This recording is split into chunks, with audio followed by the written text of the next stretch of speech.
a land where Samba never stops. And well, the Samba is not going to stop for at least another hour and a half today, because we have ourselves gathering a tweakers actions in this, the Samba Challenge, here on Racebot TV, streaming live on iRacing Live. Next.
Two different car classes, one combined team total, and a chance of winning the Gathering of Tweakers Samba Challenge here on Racebot TV and iRacing Live. We're at the Autódromo José Carlos Pace for what will be a brilliant race of attrition, of battling, and of drama and action as well. I am #DoYouMind Jake Sperry, joined alongside, as ever, by Mr. Connery Maddock. And well, Connery, this is a very interesting championship one-off race, shall we say.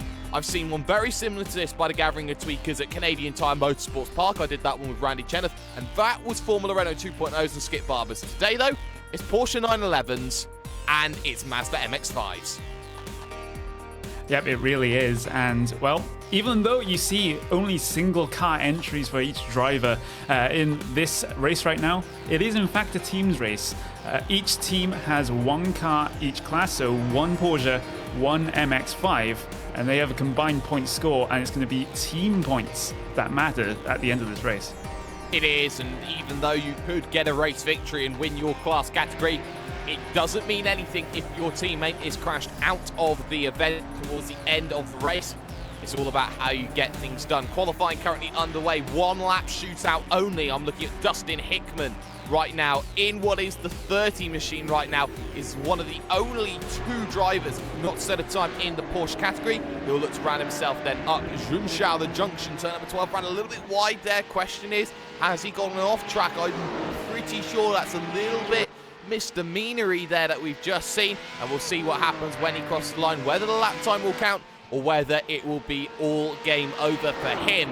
The answer is going to be, of course, a 134.8. So he got away with that one, Connery. He had almost all four tyres off of the circuit. He had two tyres on that curb on the outside of Junshao. Very lucky to get a top 10 time. Yep, exactly. And perhaps quite uniquely in this race, it's lone qualifying, but you only get one lap to get your qualifying lap in. So any mistake you make on that one lap, any incident point, any 0x, 1x or other that you get, that means that lap is invalid, hence your whole qualifying is invalid, and you start at the back of the grid. Four drivers then in the MX-5 category have failed to set a time. Only one driver right now in your Porsche category has failed to set a time, and that is the number 16 machine of David Barrichello. Barrichello then rounding himself around the Pinarino, then this long left-hander, 180 degrees up the hill, looking for the Bico de Pato then in what is one of the most hilly and undulating circuits in the world. And Connery, when you deal with a circuit that has so much undulation like this, fuel consumption becomes a big, big worry. Yeah, it is. These guys are fuel limited, so they're not running full fuel tanks here. So they will have to make a pit stop around about the hour mark, we think, for each of your classes. And they won't be taking tires on that stop, of course. The race is way too short to be taking rubber, especially for the MX-5s, where it takes about 15 years to do each wheel. But a quick fuel stop for the end, and they'll be able to make it. It counts for Barraclough. He goes P7 then in the number 16 machine, and with everyone done, let's take a look then at how the grid is standing.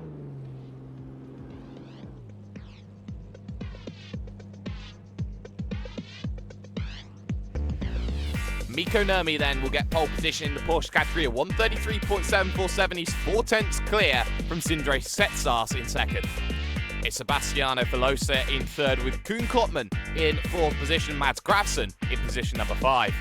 And then behind that is Tobias Luygaard and David Barraclough, and Tim Claessens rounds out the top 8. Rest of your top rounds down on your screen right now. The likes of Pascal Thunesen, Joris Thalen, Frank Oosterhuis. People were expecting him to do maybe a little bit better than he's done. And then you look at the MX-5 field. Nick Thyssen on pole position at 152.103. He'll start from position 23 on the grid. Marcello Pagnan in second position, with Niels Senkowski in third for that. Jake Robinson fourth. Dennis Gerritsen in fifth, with Mika Lurki in sixth in class. Seventh in class is Alessandro Longoni, and eighth in class is Bram Reniers. A lot of names that we have seen before here, Connery. A lot of names that could make potential. Who has the best potential in the field? In terms of teams, then that SimRC.de contingent is looking strong, but your current pole sitter in your Porsche field, Mikko Nurmi, he may have a chance in a decent chance, a more than decent chance, shall we say, by the looks of his qualifying time, 4 tenths of a second faster than his nearest competitors. Meanwhile, the MX-5 field is looking a little bit tighter than the Porsche field. Nick Thiessen only taking his pole position by less than 1 tenth of a second. So MX-5s are going to be close. I do not know about the Porsches though, but they should still give us some fantastic fights. They should give us some great fights indeed. It is worth noting though that earlier on today, David de Corps was 4 tenths of a second quicker than Diogo Oliveira, I think it was, and Oliveira came home and took the victory in that one. So it's not an certainty for a driver if they get it right in qualifying. The race is where it's all going to happen. An hour and a half and a lot to play for in this one. Live timing and scoring, of course, you can check out at GOT-racing.eu/timing, but that's the green flag, and that is us getting ready and getting going as well. A good start from Mikko Nurmi. Setsas will be looking to try and defend around down the inside even from Velosa, as the front of your field seems all nice and dandy. They're all just going to play it calm into the center S for the very first time. Your second class of field, though, they're going to do exactly the same then as they head down in towards turn number 1. No real argy-bargies of note then in the early goings here. But as you can see, though, in your second category, Thyssen under a lot of pressure by the driver of Marcello Pagnan. Pagnan tucked right underneath, moves to the inside, looks for the MX-5 lead then here in the early goings as they head to the Interlagos for the very first time. A little bit earlier on the brakes, but we'll get the inside line and we'll take the position away, Connery. Yeah, battling behind for P number 3 as well. Jake Robson slings one down the inside of Niels Senkowski, but he doesn't really have to be fighting hard for this position because Niels Senkowski actually jumped the start. I think you'll have to come down pit road to save a black flag.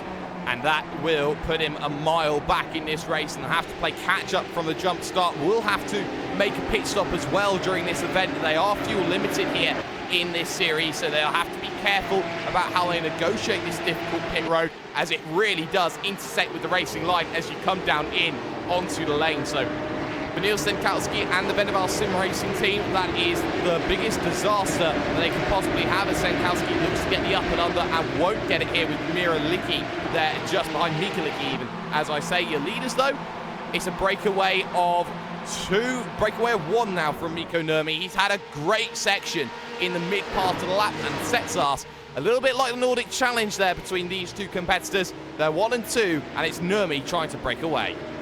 Yeah, but crucially in the team's point standings, which is the important thing during the course of this race, Mikko Nurmi's team, Black Star Racing, is only third in the standings right now. On the top of the standings for the team's race is Thrustmaster Movano Racing, because you have Sebastiano Filosa in third in the Porsches, and in your Mazdas, we've also got Marcelo Pagnan, who is currently the lead of the Mazdas. So it's going to be Thrustmaster Movano on top right now. It is, and Thrustmaster Movano will be hoping to get that victory here with some astute and assured driving. Battle though for P number 3 on circuit in your Porsche category right now. Sebastiano Filosa versus Kuhn Kloppmann right now as they head themselves into the very difficult right-hander down the hill. And Connery, when you talk about this circuit, one thing does come up into mind, and that is the fact that off-track penalty points are a huge factor, as is a slowdown penalty. If you just brush yourself a little bit too wide, you can always accumulate a few of those points. There's no incident limit as such, but a slowdown penalty could be the end of your day. Yeah, exactly. With a field as stacked as this, we've got 44 cars out there on track, 22 cars in each class. And when the cars are all nose to tail, any slowdown penalty that you get is going to put you down 4 or 5 positions, which is definitely what you don't want. As this Porsche, at least the front of this Porsche field, is starting to spread out just a little bit as drivers settle into their rhythms. The mid-pack is still relatively close together, but the lead for the MX-5 field, that is still within a couple of tenths of a second. It is, and the slipstream is going to be key here between Pagnan and Thiessen, and we'll keep an eye on that. But I want to look further behind because we've got a train of about 15 vehicles all back. Philip Roberts at the back of that train. At the front of that train, though, is the driver of Fabian Dans in the 78. So that train is going to be so difficult to navigate for lap traffic, as I'm looking at Dirk Federman now trying to pressurize Victor Dravegaard here, who's trying to go down the inside of Casper de Court. These three having this battle in the mid part of the field, and every position in the early going is vital. But when that lap traffic comes along, let's just say that all hell has the potential to break loose. Let's go 3 wide to turn 1. Yep, and let's see how we manage this. This is Casper de Court, Dirk Friedemann, and the driver of Dravegaard as well, heading their way 3 wide, coming down into turn number 1. But they get themselves all sorted out. Car off ahead, though, and that is going to be the car of Bram Reneers, having a little bit of trouble coming through there. Not too much damage to the MX-5, but look at how many positions he's dropped already. Yeah, and that's going to be detrimental to the battle in the team's championship. So for them, that could be game and over then in the early goings. But let's look up to your Porsche field right now, who are rounding themselves up here in this event, up to the start-finish line. The gap already then, it seems, is just about over 1 second then. Gap to stay across the line, 1.1 between Setsas and Nurmi. And Nurmi's now starting to break away from that toe because he doesn't have to worry about that. Doesn't have too much to deal with. Battle for P8 though in your Porsche category. Dustin Hickman trying to get past Ton Janssen right now, and Janssen under the pressure, but in front of that, Claessens, Louisgaard and Gravson. The battle for P5 still going. Yeah, exactly. And, well, we talk about these battles on track right now, but again, it's the team's points that is so crucial right now, as Bas Slob with the number 3 machine just trying to defend from David Barraclough. They're coming down into the left-hander. Meanwhile, ahead of them, Dustin Hickman has a chance on Tom Janssen, coming up into the sequence of right-handers, the medium-speed right-handers here. Tom Janssen has to defend the inside line and does so successfully. Yeah, and that's a very difficult corner, Ferradura, to make a move. It's around the outside if you're trying it, and it's very much a one-line suit-all double apex right-hander. So at Ferradura, the horseshoe as it's known in Portuguese, you've got to be incredibly careful about how you make your moves and how you make them happen. So for right now, I believe we are about to get to the start of lap traffic. The O2, though, is down on pit road. That's Neil Senkowski, and as rightly called by Connery Maddock, that is a drive-through penalty for jumping the start, and that will put him right back down through the field likes of Willemsen and Buys, is he's going to drop back with, and Bram Reneers also. So that's going to be a huge loss for him right now, as Mikko Nurmi now starting to make all the pressure pay, as he now has to get himself through the swaths of lap traffic. Yeah, and this is going to be absolutely crucial for the races of the Porsches, especially because we have about 22 cars, 22 MX-5s that they somehow have to make their way through. And Interlagos isn't really the friendliest track in terms of lap traffic either, because of all of the slow speed corners, especially in the middle sector. So it'll be interesting to see how your Porsche drivers deal with this. Yes, and when all hell breaks loose, there's not going to be much to do with battle still going on between Nano van der Poel and Victor Dravegaard here. Leading MX-5s, though, that's still a battle. Marcelo Pagnan under pressure from Nick Thiessen, and now it's trainer 3 because Jake Robson in the 44 is now trying to get onto the back of this as well. You can see how wide they go, just trying to use all of the circuit to go up through Junshao, use the power, get it to your advantage, and make sure that you try and run away with it up the hill. And that's the difficulty. The power factor is so much difficulter when you're on the front of the field. But as you see now, the train is starting to be broken up as Nurmi now will try and go through, but it's a wide circuit here, Connery, so that makes life a little bit easier. Yes, it is, and here comes Nick Thiessen, maybe trying to challenge around the outside of the start of the CNRS. Is not able to make it work just yet, though. Jake Robson is still sitting there waiting behind in third place, seeing if he can capitalize on any opportunity if one arises as they head their way through Curva del Sol right now. Nick Thiessen taking a much wider exit than your MX-5 race leader right now. Pagnan is hogging that inside line, just trying to defend it as they come up to deceive Del Lago right now. Nick Thiessen still not having an opportunity, even though he closes up on the brakes. And this is a fantastic little battle we have for the race lead, since the race lead for the Porsche is so distant right now.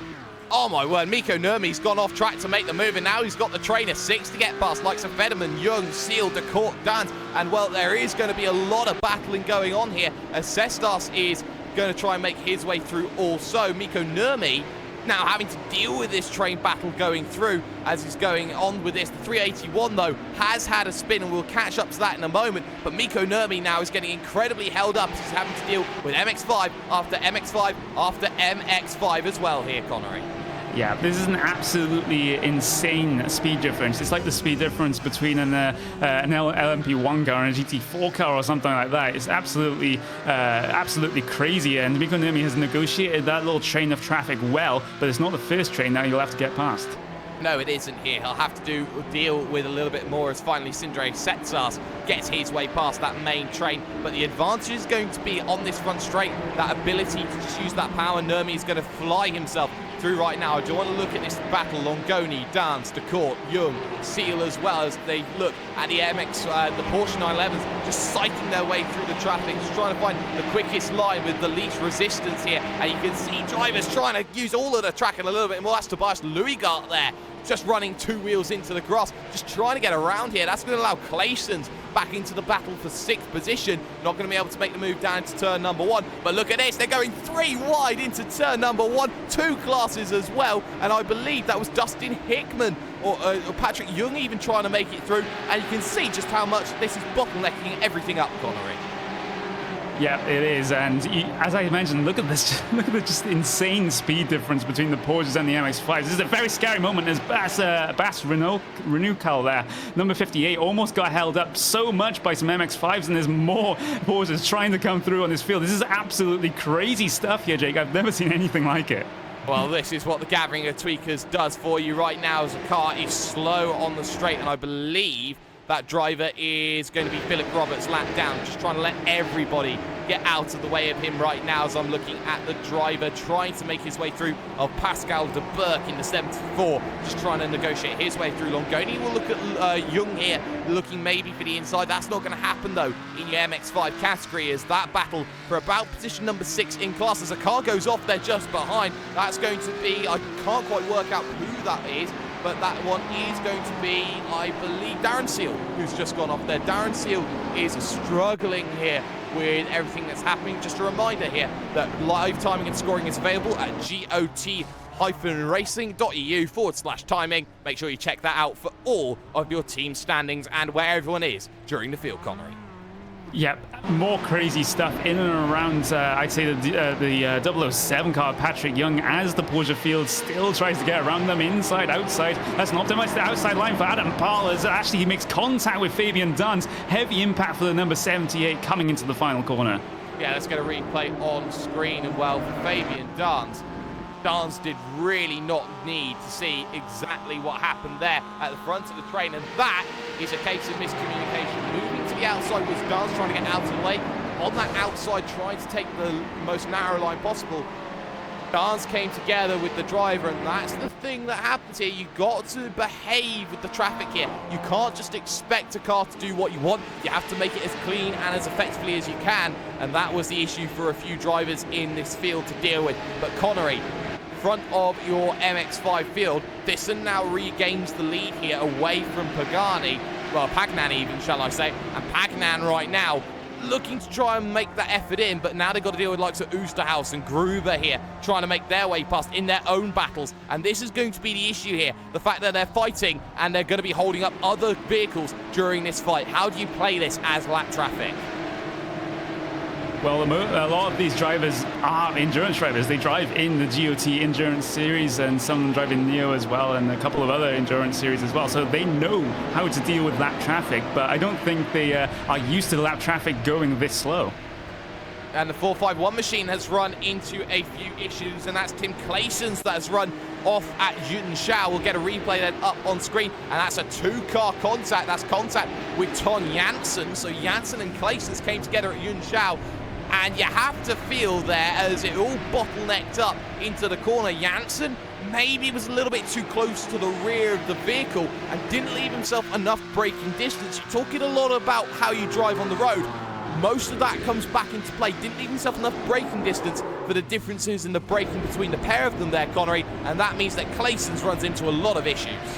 Yeah, I think that is exactly what has happened then. The spectacular incident for Tim Claessens going up onto two wheels and onto his roof as well, and doing a little bit of a barrel roll. And it's spectacular, but it's not how you want to end your race. As we have a look a bit at the team standings right now, Black Star Racing have now overtaken Frostmaster Mivano Racing for the top of the point standings because Sebastiano Filosa drops to 4th place in the Porsche field, and Pagnan dropped to 2nd place in the MX-5 field, and so that means they drop to 2nd place. Please ignore, it does say P3 on the live timing. That is incorrect, but yeah, that's just the state of things right now. State of things is Mika Lurki is in position number 4 in your MX-5 category. Battles going on though for P6 as Casper de Court looks down the inside of Alessandro Longoni here in his hour-and-a-half race. To think we're only a quarter of an hour through this side-by-side up to Ferradura. De Court will look to go around the outside to make this move, and that's the more difficult line here at Ferradura. He's not going to be able to make that happen here. Maybe an up and under down for the inside. Last of the late breakers might be useful, but Longoni tries that line and covers it very well. But Patrick Young at the front of this train has to be a little bit worried. The thing with lap traffic is they break battles up and they force battles together. That's the issue that drivers have. Kuhn Klopman in position number 3 still has Filosa there for company. Yep, it does, as we actually look battle between the 007 and the 47, Young and Lagoni. And Young was very slow coming out of the corner. Lagoni still has an opportunity coming down into Jutenschau, but he's just going to follow right close to the bumper, looking to get a good run, but not going to get it. This is where the draft comes into play, at least for these MX-5s, as he may have an opportunity coming down into the braking zone for the center S's. We'll just have to wait and see as he closes up towards the rear bumper, looking for the inside. But is he going to get squeezed out here before pit lane? No, he manages to get the car in there. Young was very, very cheeky there because he only had one car's width between himself and the pit wall. Meanwhile, Casper de Court is going to look to make it 3 wide. Perhaps no, he's going to back out the move as Young and Lagoni go side by side, coming down into the center S's. Lagoni's going to have that inside line, and he's going to get the pass complete. There we go. There we go, very good move, but it's not over in this battle. Young under pressure now from Casper de Court. Will he be bumped off the freight train? And that is going to be the asking question that's going to be there. Dirk Federman on the back of this one as well. To the inside goes Casper de Court, looking at turn number 1 for this move to, well, turn number 4 even for this move to happen at the Desquida Lago. He's going to look to the inside, the nose is chopped, and he won't be able to make anything happen out of that one. Still has the ability to look though, as he looks to bump draft his way up through this next section towards Ferradura. For the time being, though, he is going to have to wait on it right now. Mikko Nurmi, though, is starting to hit lap traffic yet again, and that's going to be beneficial for a driver like Sindre Setsas, who lost out 2 seconds the last time they hit the traffic. But the more they hit this traffic, the more spread out it's going to be. Easier it will be, in theory, for Mikko Nurmi to make his way through. Yep, exactly. And more news on the team's points front, and it's going to be first Massimiliano back up into that P1 spot because Marcelo Pagnan had got himself past Nick Thiessen for the race lead. So there's only one position between these two teams, Black Star Racing and first Massimiliano Racing. This is a very close one indeed, and we'll keep you up to date the best we can. We certainly will, of course. Maths is not always the strong point of a broadcaster, but when you're doing it on the fly, you don't really have too many options here on what you're doing. Velosa is back through also on Klopman then, so that will also influence how the championship looks in that respect. Battles, though, are going on in your Porsche category right now. Pascal de Burk in the number 74 machine, currently P13 in class, has Joris Thielen there just behind in the number 1 machine. Thielen needs to get a little bit of the hurry up going because they've lost 6 seconds here to the likes of Bas Rowinkle here. So for Thielen right now, it's just a case of can he get himself back into this fight by really maximising the way that he makes his overtakes. Yeah, but he's only been closing up to Pascal de Burk only just a couple of hundredths of a second last time by. Actually, there's a car stranded on the side of the racetrack coming up to the last corner there. That was the number 84 of Philip Roberts having a little bit of an issue. That was going way back as well. Coming into Zhongkao, he completely overcooked the corner, had to take it across the grass, had himself a little bit of a spin, and then he had a mountain of trouble trying to rejoin the track because of the amount of cars that were coming. Yes, and that is something to look at. Cestas threads a needle, goes through Zerg and Seal then. This battle going on further down the 237 and the 524 even, shall I say, as now into that battle tries the driver of Zerg Willemsen, as Willemsen looks to the inside and will take the position. Now more traffic comes into play for these three MX-5s in the battle, as Velosa now will try and make his way around the outside. He'll get one. He'll now need to make a decision up, and he waited to go to the inside for the easier option. Didn't want to try it around the outside, even though that seemed maybe the more logical line at that stage. Now goes around the outside here at this long sweeping left-hander. Klopman will try and follow him the best he can.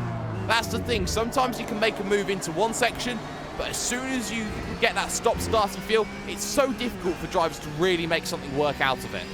Yeah, and Velosa and Klopman have to be careful here because there's a huge train of MX-5s there. A pair of them going side by side, but they'll get most of these cleared by the time of turn number 1, so it won't be an issue for these guys. Klopman has the run on Velosa coming down into turn 1, has to be forced around the outside because of the defensive line of Velosa. But Velosa is just gonna, it looked like he wasn't gonna make the apex that time, but manages to get that car's nose into the corner, and he leads them through Curva del Sol right now for P number 3. It's not a sprint, it's a marathon. That's what all these drivers are going to have to remember as they look to make their pushes through the field. They get out of the way of the lap traffic car of Mika Lurky, and Klopman had a little look to the inside, but he's not going to be able to make anything of it then as he looks to make that push then up the hill out of the Desquita up towards Ferradura. So now using all of the power underneath it, Klopman's not going to have anything to go then for the next few stages, but the battles still continue at the likes of Marcelo Pagnan back through on Nick Thiessen. These leading two keep trading one after the other, after the other, after the other. And for the driver of Nick Thiessen right now, he just needs to sort of find a way to break away in sort of sense that you try and word it here, Connery. Because it's all right making a move in these early stages. If you can't break away, what's the point? Yeah, exactly, and especially if in a field like the MX-5 field where it's relatively draft dependent because he's spending so much time on the throttle spending so much time on the straights that draft effect is just exaggerated, shall we say. And this battle for the MX-5 lead could be crucial coming towards the end, because if Sebastiano Velosa holds that P number 3 position and Miko Lermi holds the P number 1 position in the Porsches, there's only one position between those two teams of Black Star Racing and Massimiliano Racing, and whoever comes up on top between Marcelo Pagnan and Nick Thiessen could be crucial for this team's race. It certainly could be crucial, and the battles will continue for the next hour and 10 minutes or so. Remember, there is one pit stop required here in this series, so they'll have to be wary of when they actually get themselves down onto the lane. A little bit of traffic for Marcelo Pagnan, that's odd to say right now. That's Bjorn Deforge, as now they try and fall into line and they get close onto the brakes down in. Deforge didn't have much room there, nor did Pagnan, as Mads Grafson took the initiative down the inside of the Interlagos. Now around the outside, we'll try this next driver, Tobias Luigard, who will make clean workings of that. That's the thing, you can find a Porsche out of nowhere making your way past. The difference on the straight will be something very, very interesting to look at.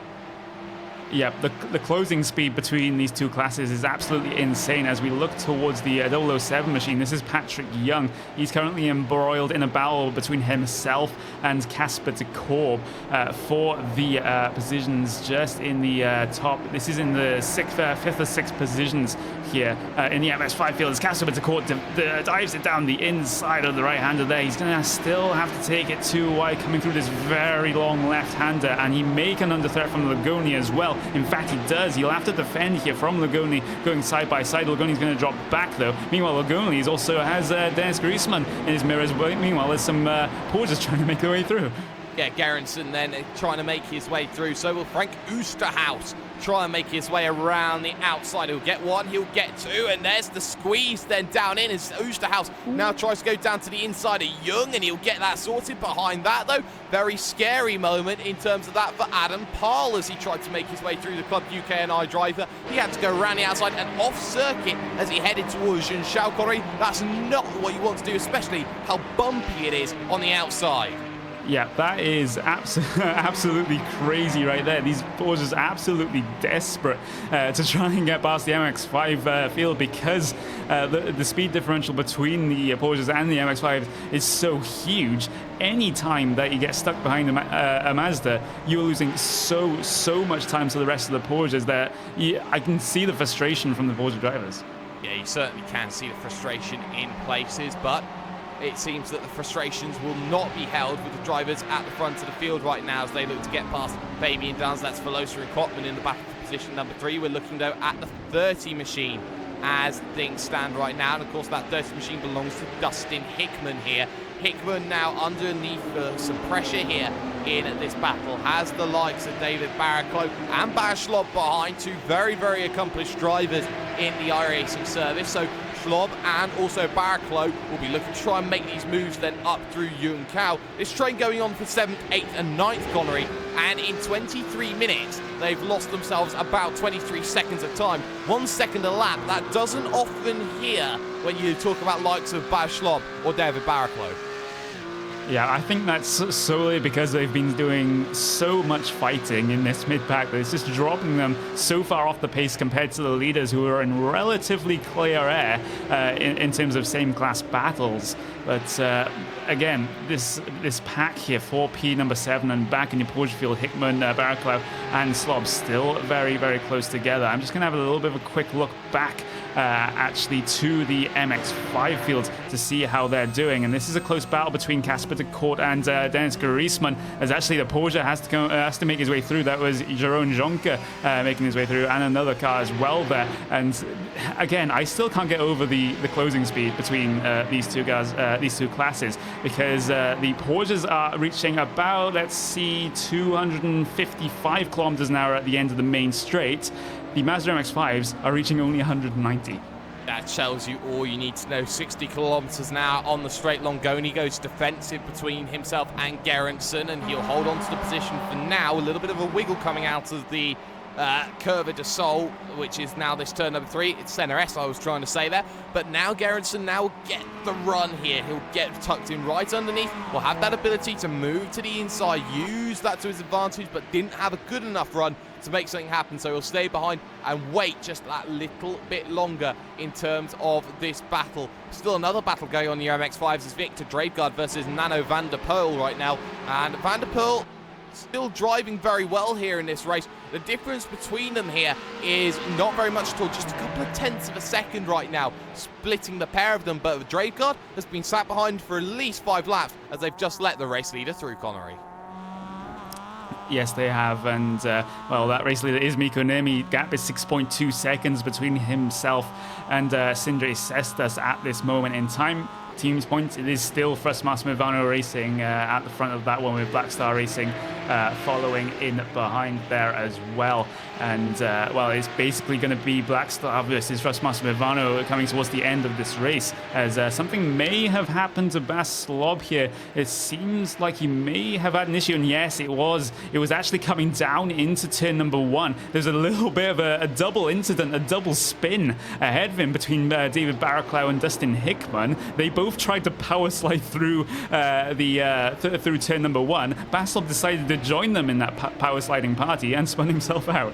Unbelievable. So they're all starting to trip over each other now, as well as the lap traffic that's there. So that's going to be something to keep an eye out on here as we're heading towards 1/3 distance already in this event here, as we hit 27-ish minutes here on the clock. Mikko Nurmi crosses the start finish line, and he will now make his way straight past the driver of GoT Buys as lap traffic. And well, goodbye it will be from GoT Buys to Mikko Nurmi. Nurmi looking to try and break away here from this field, already up 7 seconds in this event right now, Connor. If there's any sort of prestige when you talk about, say, the likes of Blackstar Racing in a Porsche 911, Mikko Nurmi comes into mind, and that's not even their quickest driver. They still had drivers like Kim Eriksson and Joni Heikkinen they could have put into this event. The thing is, in terms of the Teams Points Championship, it's not under their control at the moment. This is all on Thrustmaster Movano's Marcelo Pagnan at the front of the MX-5 field, because Blackstar Racing's Mazda MX-5 driver, that's going to be Mikum Lakiri, is about 10 seconds behind Jake Robson, which is the next position he needs to gain. And you have to remember, there's only one position between these two teams at the moment, so it's going to be very, very close coming towards the end if that status quo is maintained until the last 5 minutes. Yeah, that is something to keep an eye out on. We have got a couple of drivers struggling, the likes of Fabian Downs and Philip Roberts. Surprisingly, though, the drivers that have been struggling have all been MX-5, so your Porsches have all survived, and that's sort of to be expected here, Connery, because you look at the Porsche, it's a lot bigger, it's a lot tougher, it takes quite a bit more to take a Porsche out of the event right now, as Nurmi will now have to deal with 2 wide here in front of him, his teammate Alurki, and also lap traffic in Nacho Llanos. He goes straight to the outside, and a nice bit of team communication there as they both make their way through. Yeah, exactly. The last thing you want to have is both teammates coming together and ruining the race for the whole team. So they negotiated that one perfectly, no complaints at all. As you have a look towards P number 3, this is going to be Sebastiano Filosa versus Cohen Klopman. This battle is one we had just a couple of laps ago. It's back on. They're within a couple of tenths of a second of each other. Cohen Klopman will have the benefit of the draft coming down the back straight. There's an MX-5 that they have to get past here. That was Casper de Korp. They'll do that just fine. Not close enough for Cohen Klopman to make his way down the inside of Decido del Lago. And, well, he's just eating into that gap just bit by bit, but it was actually a big gain last time by. A gain of about 8 tenths of a second means that he's back in it for this P number 3 as they have more Mazda traffic ahead of them. Let's see how they deal with this coming through Ferradura. Yeah, you can see very aggressive from Filosa, trying to push Jarno out of the way, and Klopman went to the outside and got it horribly wrong there, stuck in the outside, moved straight to the inside, but still stuck is that driver of Filosa, so he doesn't lose any time in that respect. Lurky then will move to the inside, and he will make sure he gets himself out of the way then in the early goings of this event. And that's the thing here for Filosa. You've got to take different lines when you're going through the traffic. Sometimes the ideal line isn't available to you and you have to go around the outside or wait and force yourself to get the easiest line possible. That's the sort of balance you have to take here, Connery. It's risk versus reward. It really is, and as they just try to make their way by another MX-5 there, Bajon De Force right there, he managed to hog that inside line of the final corner just fine, but it is a very, very compromised line coming through there. There's a huge amount of brake smoke coming through turn number 1 there. That was Sandre Cestas, your P number 2 driver right now in your Porsche field, as he tries to deal with some Mazda MX-5 lap traffic, and there's another car coming out of the pit lane as well. That is Yuri Zhig. And he is basically done his one and only scheduled pit stop at the moment. I think he'll be able to go to the end. Yeah, we've got half an hour done, or just over half an hour done. We have an hour left. They can go around about an hour. So I think that's his stop done for the day. Pit stop window then is officially declared as open. Battle going on between 2 drivers right now as they're going to thread the needle here and go around both of them. That, I believe, is Hickman and Janssen then having to deal with it at 13 to 38. And the traffic stayed in the middle in front of them, the battle of Longoni, Federman and Garrison. All three of them were in that battle in the middle, taking up the road. One went off circuit to do it, the other one went straight to the inside, and well, that battle's going to be broken up even further here as Pascal Tunison now wants to try and make his way through. But Tunison there had to be held up, and behind him now Baz Schlob trying to get back into the battle. Yep, he is as he goes side by side with Logoni coming through Ferradura, coming into the tighter right-hander. Baz Schlob has to hang around the outside. Does it very, very well, in fact. Struggling for traction coming through the long left-hander, though, but he manages to recover it as some more Porsche cars are trying to come through on these guys. Bas Rowenkill is currently one of them.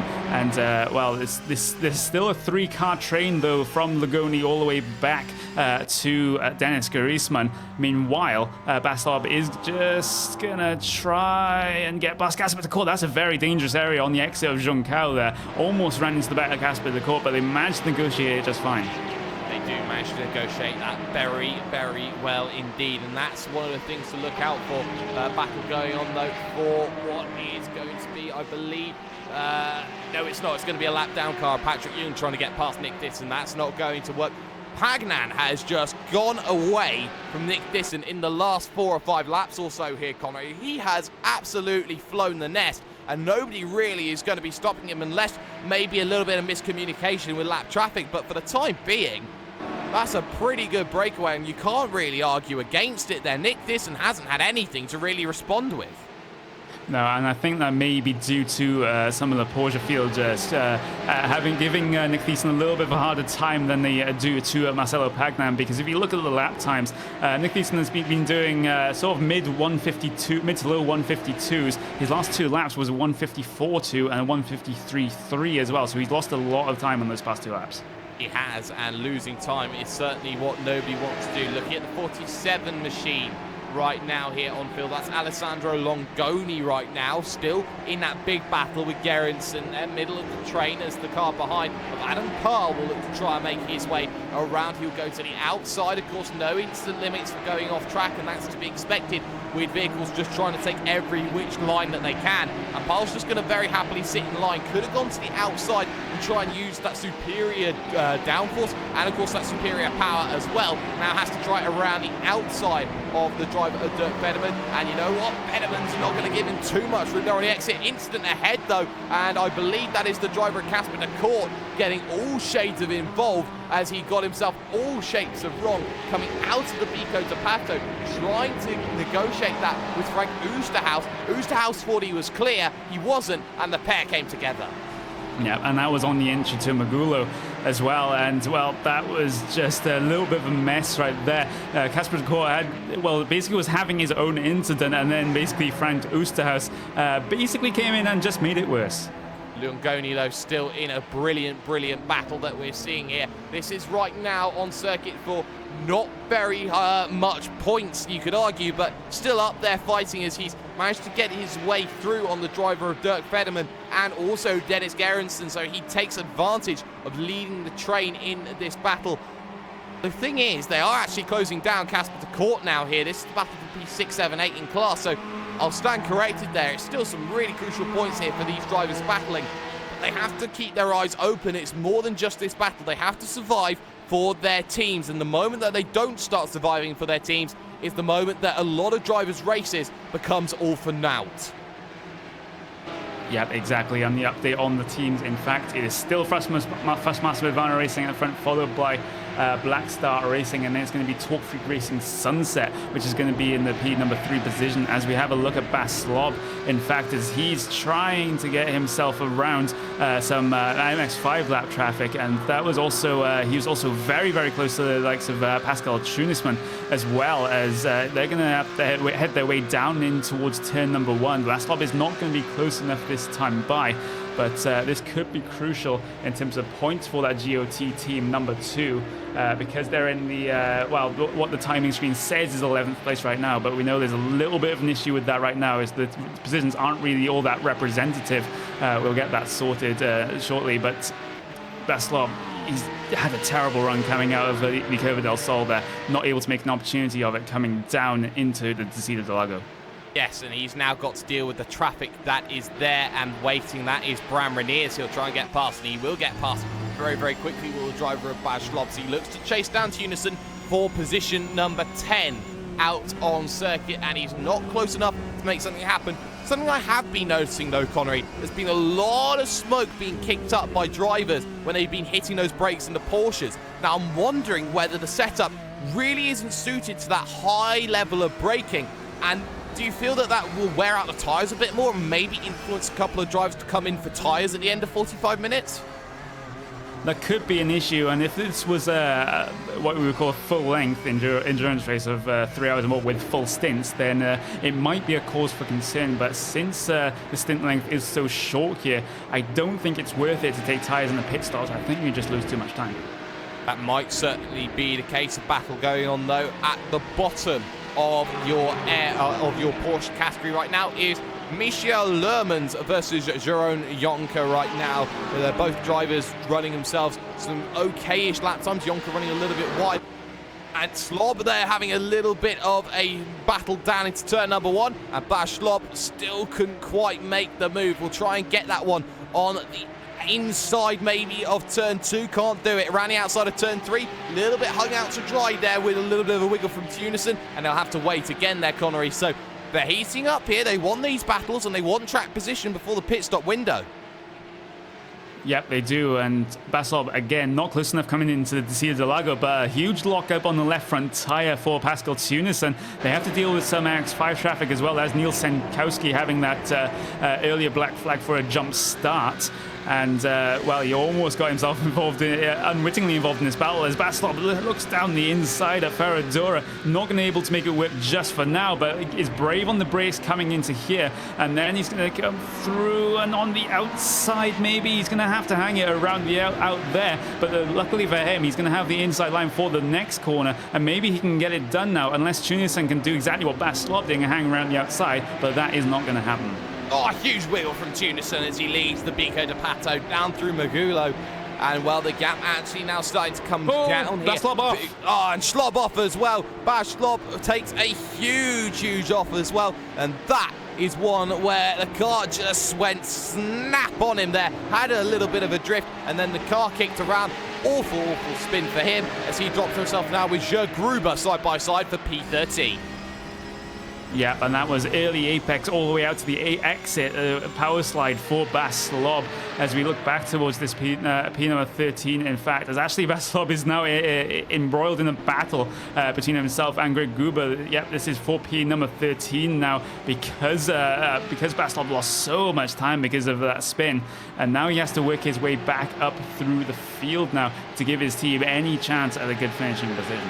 Coming out of pit road is Dennis Gerritsen, who's made his first stop then of the day. So drivers now looking to think that the stops are going to be the key here, are going to be the main pushing point in this race. You could gain so much time if you're sat on pit road and you got the car just ahead of you being lapped by 4 or 5 vehicles in a row, having to slow it all down. We're looking at the 73 machine here in this battle going on. That's Nano van den Poel right now, as he's just been overtaken by Victor Dravegaard. Is he? No, he's looking to get past Victor Dravegaard. Traffic though behind as Bas Rovinkel now will try and get through, as will Tunison, who had that advantage a little bit earlier on. The pair of them looked to go side by side, but they let the traffic go through. That's very nice of them there. They both left enough room while still continuing their battle. So it wasn't a case of trying to cut the nose off here and make a battle despite the face right now. As actually Pascal de Burg and Baz Schlob still continuing their battle, and behind that Jörg Gruber might want to keep in this one. Schlob must have the red mist descending, surely.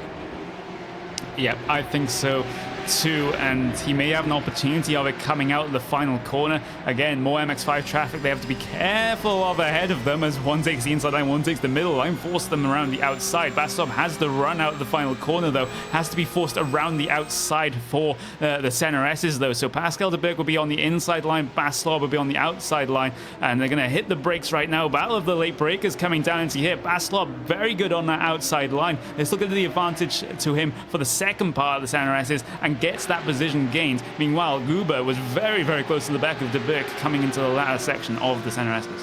Yes, he was, and that battle will continue on as Jörg Gruber will now want to make that push then in this event. And the 43 gets himself turned around. That's James Ewens there who has that big turnaround at turn number 1. And well, that is just going to be a case of a little bit too eager on the brakes. He was trying to brake in late, try and make the turn in. He had traffic in front of him that he was trying to miss there. And I'm wondering there if he was just trying to pitch the car into a spin just to avoid that bit of traffic and go straight on into him there, Connery. You don't want to be taking out someone else in this event. You'd feel awful for doing so. Yeah, and he kind of realized it at pretty much the right moment because he was already locking up by the time he knew he was going to hit Darren Seal, but then fully locked up the brakes, putting the anchors on. And we have another spinner out on circuit there, Connery, and we just managed to catch that one on camera. So another spinner's here, and the spinners now starting to hit themselves in 2s and 3s. So when cars are spinning around and now drivers are starting to lose their concentration, you know, it's a minefield out there. You've got to make sure that you're in the right position at the right time. This is where, you know, some drivers say you don't need luck to win, you just need skill. This is where you do need luck to win because you don't know what anyone else is going to do.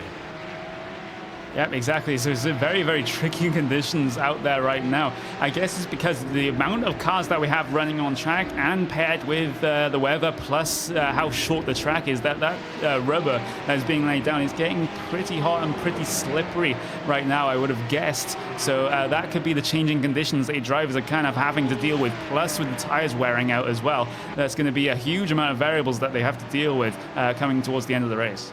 I want to talk about the full for the race lead between Mikko Nurmi and Sindre Setsas right now, because Setsas for the last 2 or 3 laps has been going a second lap quicker. The reason why, he's been hitting the traffic a lot easier than Mikko Nurmi has. Now the issue is going to be for Setsas. He's now got to get past traffic of his own kind, the likes of Lermans, the likes of Jonker. Was 4.9 seconds when they crossed the line. It's back up to just 5 seconds, so only a tenth difference then as they cross the start-finish line. But now Setsas needs to hit the right traffic at the right time, and this is exactly the wrong traffic he needs to hit, because this is the traffic that only slightly holds you up and maybe is a little bit less aware because it's not the traffic that you normally expect to see in this race.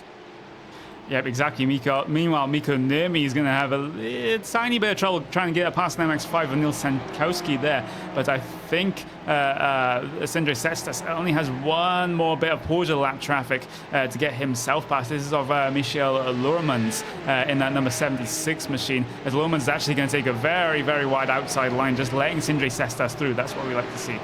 It is what we like to see here. Just cars getting out of the way, not having to deal with too much in terms of incident and issue, as I have been looking at Nick Disson, and he has been almost bullied a little bit out of the way by a couple of vehicles here. You know, one of the difficulties about trying to be an MX-5 driver in this field is that, you know, you become the brunt of everything. Most people attribute an incident down to, say, you know, the slower vehicle. 9 times out of 10, or maybe even 7 times out of 10, it's not always that. Sometimes it is the fault of the quicker car not getting themselves in. And that's what people fail to understand sometimes when it comes to endurance racing, Connery. Yeah, exactly. And me and you both know that well. You've covered endurance events like the iRacing 24 Hours Le Mans. I've covered the new endurance series. So we're very used to this. And we see these sorts of incidents all the time between different pieces of different classes. And as you said, someone might say, oh, it's always the slower traffic fault because they have to get out of the way. They're not automatically, they don't automatically have to get out of the way, especially, oh, Justin Hickman has had it off. Yeah, and there's been an incident there. It's a 17 of Louis Gart then, who's just had himself a bit of a moment as he actually clipped the wall, I do believe, as he was trying to head his way through up the grandstand area there on the front. He got very, very lucky there that he's not got much damage on the right-hand side, and that's the sort of action that we're seeing here in this event. He's just about okay, I do believe. But for the time being, we're just going to step aside for a couple of moments. We're going to take you, RaceSpot TV, side by side.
the Samba never stops in what is this circuit of Autódromo José Carlos Pace, and we've seen a high-paced action from the very get-go here in this, the Gathering of Tweakers Samba Challenge. We've just seen on the side-by-side, James Ewan's being overtaken in the 43 by the 451 of Tim Claessens, as Claessens now looks to try and get past the 39 of Michael Kirsteiner right now. And Kirsteiner will take the defensive line then into the corner, has to deal with traffic of Patrick Young as well. Just ahead, of course, Young 1 lap down almost here on this field right now. And then Nick Thiessen will be, Fabian Dans even, will be the next car to deal with in terms of traffic. This is what has been the big difficulty point here, as everyone's been closing together.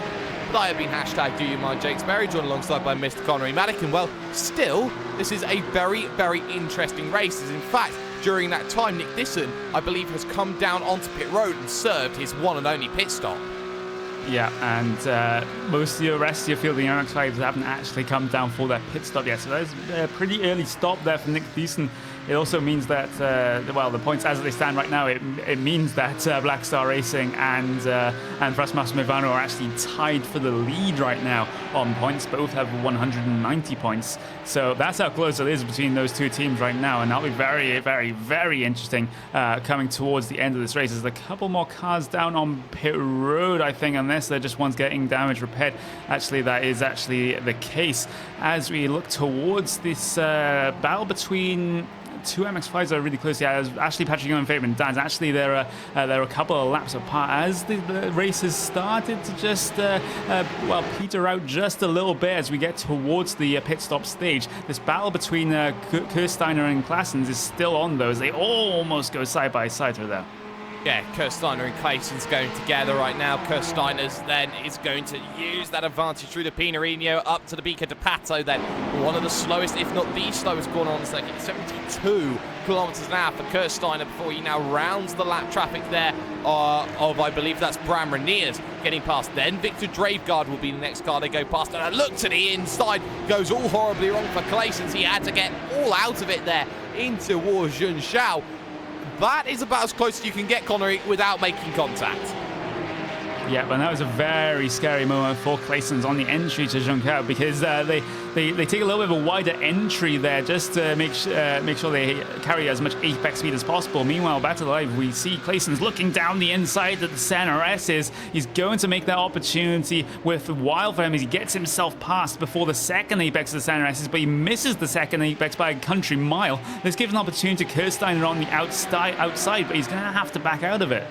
Yeah, he is. He wasn't on the right line to make that move, and all this battling allows the driver of James Ewens back into this one in the 43 machine. Of course, Teams Championship, remember that you can get all your live timing and scoring up at the website of got-racing.eu/timing. You can get all of the timing, a link to the stream there as well, and you can understand just how everyone is dealing with such a difficult and grueling race though. At the front of the field, Mikko Nurmi holds the advantage by 9 seconds in the Porsche category from Sindre Setsas, and Setsas now has to be worried because Sebastiano Velosa is now starting to close in. The 76 machine though runs himself into a few issues with a spin. That's Michel Lermans, who is down towards the rear of the field, Connery. Yep, and this was coming down into the center S's, and he completely and utterly misjudged his braking point right there, and takes it for a little bit of a spin on the outside. Luckily, the barrier is a bit far away from the apex of the corner, so he's able to get that car going again without any damage at all. But you gotta say that was just a little bit embarrassing. Yeah, ever so slightly then, as they're all trying to make their way through this field. It's a difficult field to get through as well. You have to really work at which car you want to pass, whereas Pagnan gets overtaken by Koen Klotman then in what is the 10 machine for Vendaval Sim Racing. Issues then technical-wise for Nano van der Poel. His day is going to be done as he will drop himself through. Technical issues there, not what anyone wants, Connery, but is what has happened. Yeah, exactly, and well, his team is basically his namesake as well. So Van der Poel Racing, not the most ideal race for them at the moment, and it's not going to be looking to improving anytime soon. Since when Van der Poel manages to get himself back into the race, he'll probably be very many laps down. As Colin Klotman is going to head his way down pit road for your well, at least for your Porsche field right now. Gets it stopped, gets the fuel in the tank. but he is one of the first drivers to come down for a scheduled stop in the Porsche field. Only 4 other drivers have come down pit road in the Porsche field for scheduled stops. Yeah, every driver is looking to go as long as they can in that opening stint, shorten the time down on pit road and actually work. And there's a spin on exit, actually, for the driver of Koen Klotman. Klotman running into intense issues then, too eager to get out of pit road, and he's a very substantial drop down there. It's so easy to do, but it's so easy to make a fool out of yourself. Replay on screen, and it's a rare mistake from Vendaval Sim Racing. Yeah, that was such a weird instant as well, because he had to swing out to go through the green pit lane cones, and then got himself caught on the curb just a little bit, and just brought the rear end of that Porsche around. So a very, very, very strange instant for the Vendaval Sim Racing car of Koen Klotman. And that's going to be interesting in terms of their point standings, because it drops him, it looks to have dropped him a couple of positions. He's down into P number 9 at the moment. Of course, that isn't representative right now in terms of the actual standings. As we look towards the P26 car, this is Dick Friedemann, and he's in a battle now with Alessandro Logoni. Logoni's going to get a lot of airtime in this race with the amount of battles he's been in. Meanwhile, Guber's trying to make his way through. Another car down on pit road for the Porsches. It's going to be Sebastiano Filosa. Filosa coming in from 3rd position. It'll be helpful in the fact that he's had himself that incident with Klotman. He'll get that through on his messages. He'll know that something has happened to him, so he will be safe in the knowledge that something has happened to Klotman. That battle with Longoni, though, and Federman and Thyssen still there. Thyssen, though, isn't part of this battle. He's still trying to get himself back into it. So the fact that Thyssen is the quickest driver out of the 3, this is really hurting Nick Thyssen's race. Remember, he's got there the drive behind Mika Lurkey, who has already made his stop. Lurkey has to actually get through then on the driver Nick Thyssen to make that a tie once again. And in my opinion, this is an awful, awful bit of traffic to deal with here. Train of 4, as Pascal de Burk had to find out there firsthand. Yeah, absolutely awful traffic right now for Nick Thyssen and Mika Lurkey, as they're going to head maybe 3 wide coming down into turn number 1. Is Nick Thyssen going to risk it down the middle? No, he's not able to, as it's going to be 2 wide between Logoni and Friedemann coming down there. It becomes 2 wide between Friedemann and Nick Thyssen for the second part of the San race. Thyssen still sticking on the inside for the Curva del Sol, and that was a very slow stop, in fact, for Filosa, and that could mean that the championship, well, the team's standings for Frusmas Milano, that is in peril now. In comes Mikko Nurmi. Tyres was the issue of the day for Filosa. Maybe that he's taking tyres because he thinks that he can gain more of an advantage on them right now, but your race leader is in the form of Mikko Nurmi at about 55 minutes. Setsar stays out. That's going to be crucial in that battle for the Porsche lead. Mikko Nurmi, though, needs an inch perfect stop. The 2 drivers in front of him, one's gone for the strategic call, as maybe he's made a mistake. The other driver has made the mistake coming off of pit road. So for Mikko Nurmi, it's going to be fuel. The car in front of him that goes away is Adam Pahl, who will get himself through. Long stop as well. Again. And maybe it's tyres another, again. Yeah, maybe tyres as well. So maybe they are not confident here on these tyres, and speeding on pit road might be another issue. So big moments here going on. Mikko Nurmi with a big long stop, and advantage Setsas now, who needs to take the initiative, Connery. Yeah, he really does. I'm going to look back at Mikko Nurmi's pit entry, in fact, to see if he was speeding on pit entry, because the pit road speed limit is around about 72 kilometers an hour here, and he did have to brake very hard to get himself slowed down. He was going 100 kilometers an hour as he crossed the yellow cones, so it's quite possible that Mikko Nurmi got a penalty for that. Certainly is. It's one of the toughest breaks down to get yourself onto pit road. It's up there with the likes of Circuit Gilles Villeneuve in the fact that you have to go from flat out straight onto the brakes to get yourself slowed down. Eyes on Setsas, though, in the 41 machine, dives to the inside of 1, and he'll now have to be careful here. He had to lift a little bit, actually, to get himself safely onto the lane, and you can see he is very pedestrian with the way that he gets himself onto the lane. Broke ages before the line and had a little bit more to spare, so maybe that will come back to bite him, though. But this stop is so crucial, Connery. Yeah, absolutely crucial. And, well, if he just takes fuel and does not receive a penalty, then he is likely going to be maybe battling with Mikko Nurmi, as Nurmi's going to be coming out of the final corner, and just shortly he's just dealing with some traffic at the moment. Sindre Sasta still stationary. He'll get going in the next couple of seconds if he's just taking fuel. In fact, he gets going now. And let's see what they're like coming out of pit road. Mikko Nurmi's just come across the start-finish line. He's going to head his way down on the brakes. Yep, and it's going to head, and it's going to be that Woods Cestas is actually ahead. Yes, Cestas now with the advantage, and Nurmi now is playing catch-up, and this affects the championship because Blackstar lose even more points here, and it's moments like that which do things as Garrison and Seal now get overtaken by the driver now in net second position in this race here. So all change here at the front of your Porsche field. This is why we love the gathering of tweakers, because they produce moments like that right now. Pit lane is incredibly busy here as the driver Tobias Luigart now gets out of pit road. So does Dustin Hickman, so does Ton Janssen. All the Porsches are in right now. Yep, they are, and the only Porsche that, well, one of the only Porsches that hasn't pitted is your current race leader in Mads Grabsen. He is still out there on track right now. Meanwhile, it is still stationary on pit road for Pascal de Burk in that number 74 machine. It looks to be a relatively slow stop for him. Maybe he's just taking tires, maybe he got a penalty. We'll just have to see. And, well, he's still stationary, and he's not got going just yet. This is a very, very long stop.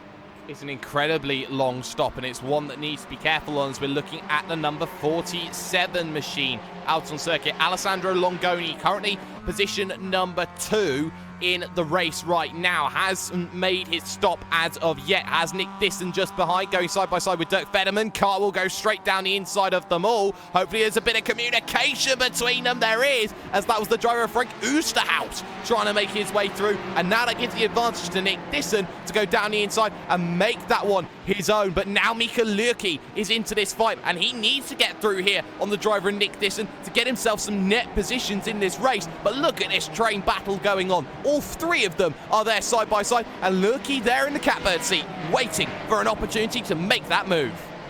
Yeah, and that could be crucial for the team's championship, as they're almost contact there between Thiessen and Dirk Friedemann as they head their way through Pinarino, and there's been a spin out on track. There's Sebastiano Filosa, and this is not good news for Frostmaster Ivano, because the team's championship is in the team's race, is in the balance, and from Filosa's original pit road error in terms of not getting his car slowed down, he's now had a cell spin, and that could spell the end for Frostmaster Ivano's challenge for the team's win.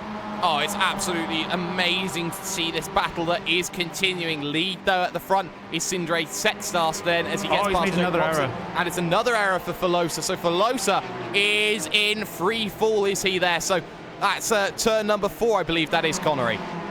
Yeah, coming into the Descida del Lago, just again he's getting 2 tires onto the grass. Actually, that was before he had a little bit of a slight lockup that veered his car just slightly to the right, got on the grass verge there, and he has to go all the way on to the very, very generous runoff that they give at the Descida del Lago, but that is just losing him yet more time. And now we have a little bit of a look at the team's race. Blackstar Racing currently ahead. Then it's going to be Donut and Marshmallow team that actually is going to be Frostmaster Ivano in that second position. Then it's going to be Donut and Marshmallow.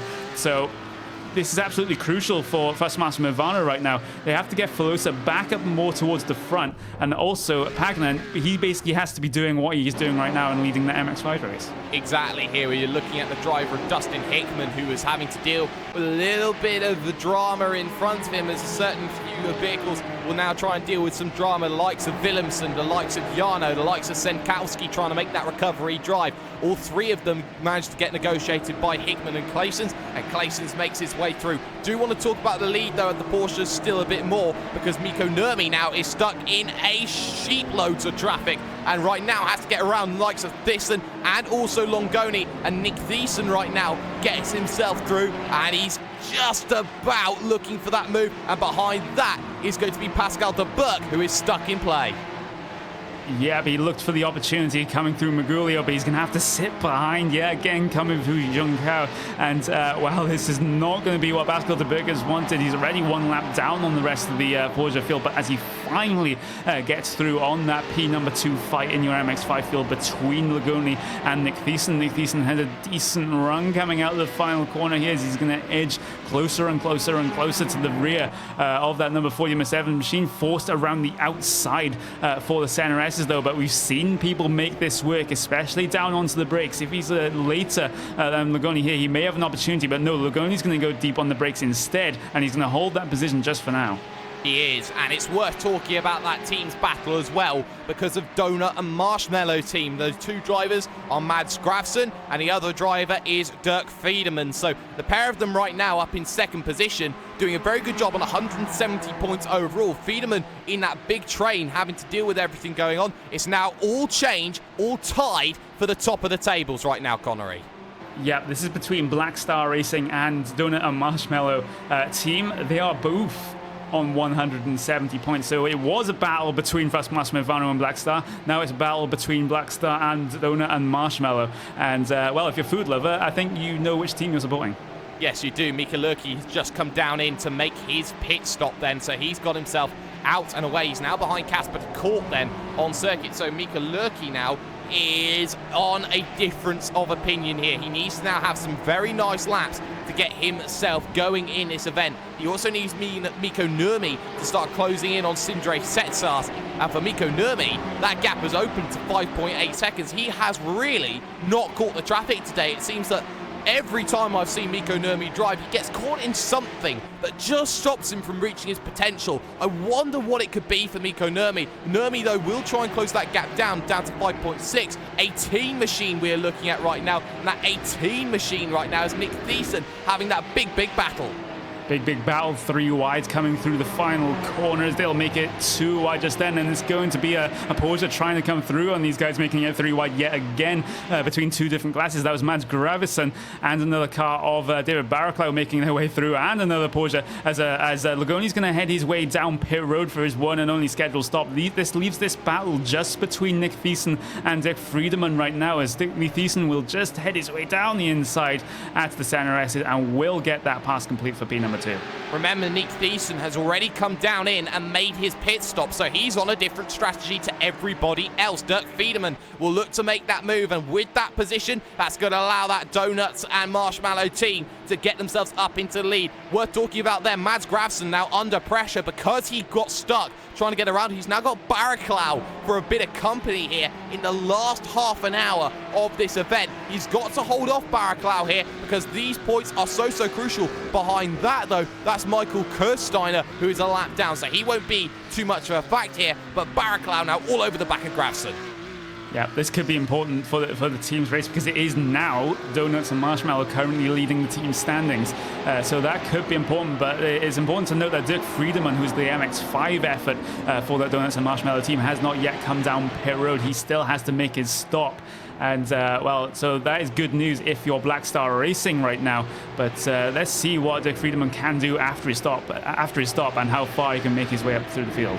Certainly will. Battle going on between Jake Robson in the 44 and Royal Huben, who's lap traffic, who will get out of the way. Not necessarily a battle, but makes that move and gets himself through very comfortably. We'll keep an eye out on this one then. Barraclough versus Gravson, because Gravson's going to be under pressure then as they head towards turn number 1, the biggest braking zone on the circuit, as they head into the center S, down to the inside then. Tries the driver of David Barraclough, and Barraclough gets pinched on the exit then, as he'll have to take that outside line for turn number 2. He runs it well. He takes the position away from the Donuts and Marshmallow driver of Mads Gravson. So Gravson now starting to fall back a bit. This is where the issues start to come in. Worth taking a look at the likes of Marcello Pagnan right now, who rounds through turn number 1. He's got to come down onto pit road at some stage during this event. Corey, in fact, he's already been in and out again, and that's just how dominant Pagnan has been. Yeah, exactly. And right now, just briefly, it was in fact a 3-way tie for the points lead in terms of teams. Right now, your lead is going to be actually Talk Freak Racing Sunset. Where have they come from in terms of the team's championship? They were in around about P4, P5 just before the pit stops. Now they're leading it, and this is basically open to anyone to win this team's race now. It certainly is. Jake Robson in the 44, and what's done that is a 10-point swing as Barraclough got through on Grabson, but that battle is not done. Barraclough is still under pressure from Grabson, and if Grabson can get that back, that's a 10-point swing back in favour of that Donuts team. And if they can, Donuts and Marshmallows and Grabson can make that move, this battle here for position 4 on circuit is actually the battle for the race lead in the championship right now. Tucked right underneath the toe is Mads Grabson, who needs to make that move then on David Barraclough. Barraclough goes defensive, does he? He does make a small defense. He makes an even bigger defense. Now it's the long way round for Grabson, down in towards the center S. 23 minutes to go on the clock and less. Big lockup though from the driver of Barraclough, who makes his way through using all of the tyres. 3 cars though, 2 cars even, to negotiate his traffic. Yep, and now the Donuts and Marshmallow team drop down the team standings because Dick Friedman has made his way down pit road now and to let a couple of cars just pass as there's been a spin out on track.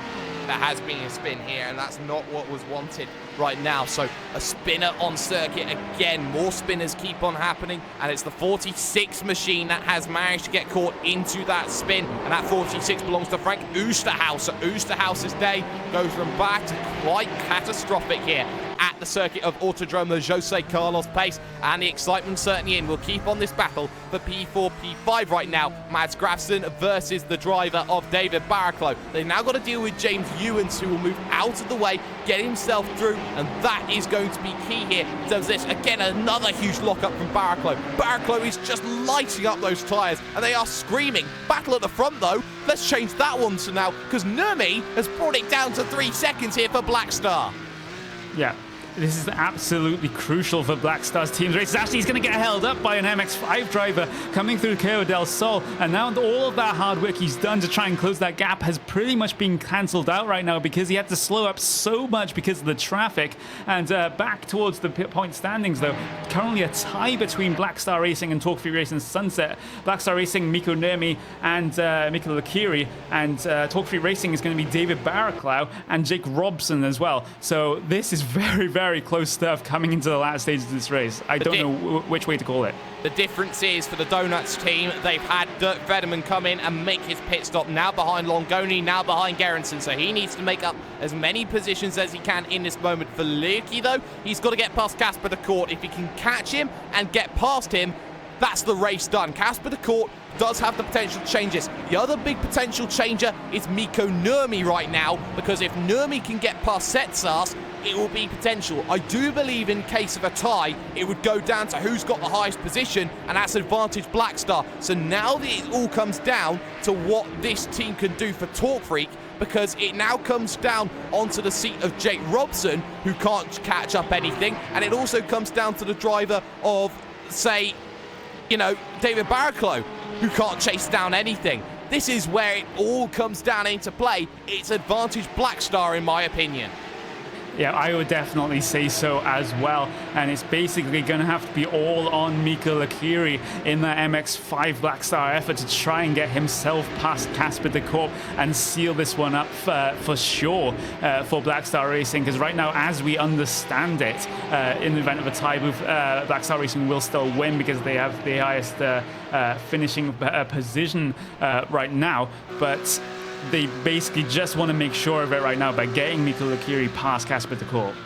Yeah, I just want to look at the battle for the race lead. Setsas then needs to go on very well, but still looking at that P4 battle between Barraclough and Grabson, one of the closest battles out on circuit. Grabson now out of the championship battle, but he still has the ability to change the tide in this one right now as they get past Gerritsen and Federman here. So teammates look to get overtaken by each other, and more traffic then, and it's going to be sit and wait in line. Oh, Grabson getting close to Federman. If the two teammates came together, that would be a positive sim racing affair, I'm sure of it. Grabson then gets a little bit held up by the driver of Longoni. So Grabson now falling off the back of this one as Leerke gets out of the way there of one and will look to try and get out of the way of another as well. This is where lap traffic can come into play. One wrong move from anybody and this championship changes on a paradigm. Yep, exactly. And, well, if you were Mika Lakiri there, you could have been tempted to hold up David Barrichello there just to try and help your team to take this race win right now as they head their way through the middle sector, just trying to negotiate Casper de Koor right now. Were the two Porsches. Now they're trying to negotiate Nano van der Poel, who had those technical issues earlier on. He's back out on track, albeit very, very many laps down. Meanwhile, Casper de Koor and Mika Lakiri, they are... Well, the gap isn't closing for Mika Lakiri, and that must be worrying them. It must be worrying here. The same worrying issue is going to be for the driver, say, of Jake Robson. He's not going to be able to catch Nick Disson by the end of this race. Nick Disson is out and away and is not close enough to, say, Pagnan to really make a battle happen here. So for Nick Disson, it is going to have to come down to the fact that traffic is going to have to play an intervening role here if it wants to be that Jake Robson gets that next position. That's the difference it's going to be.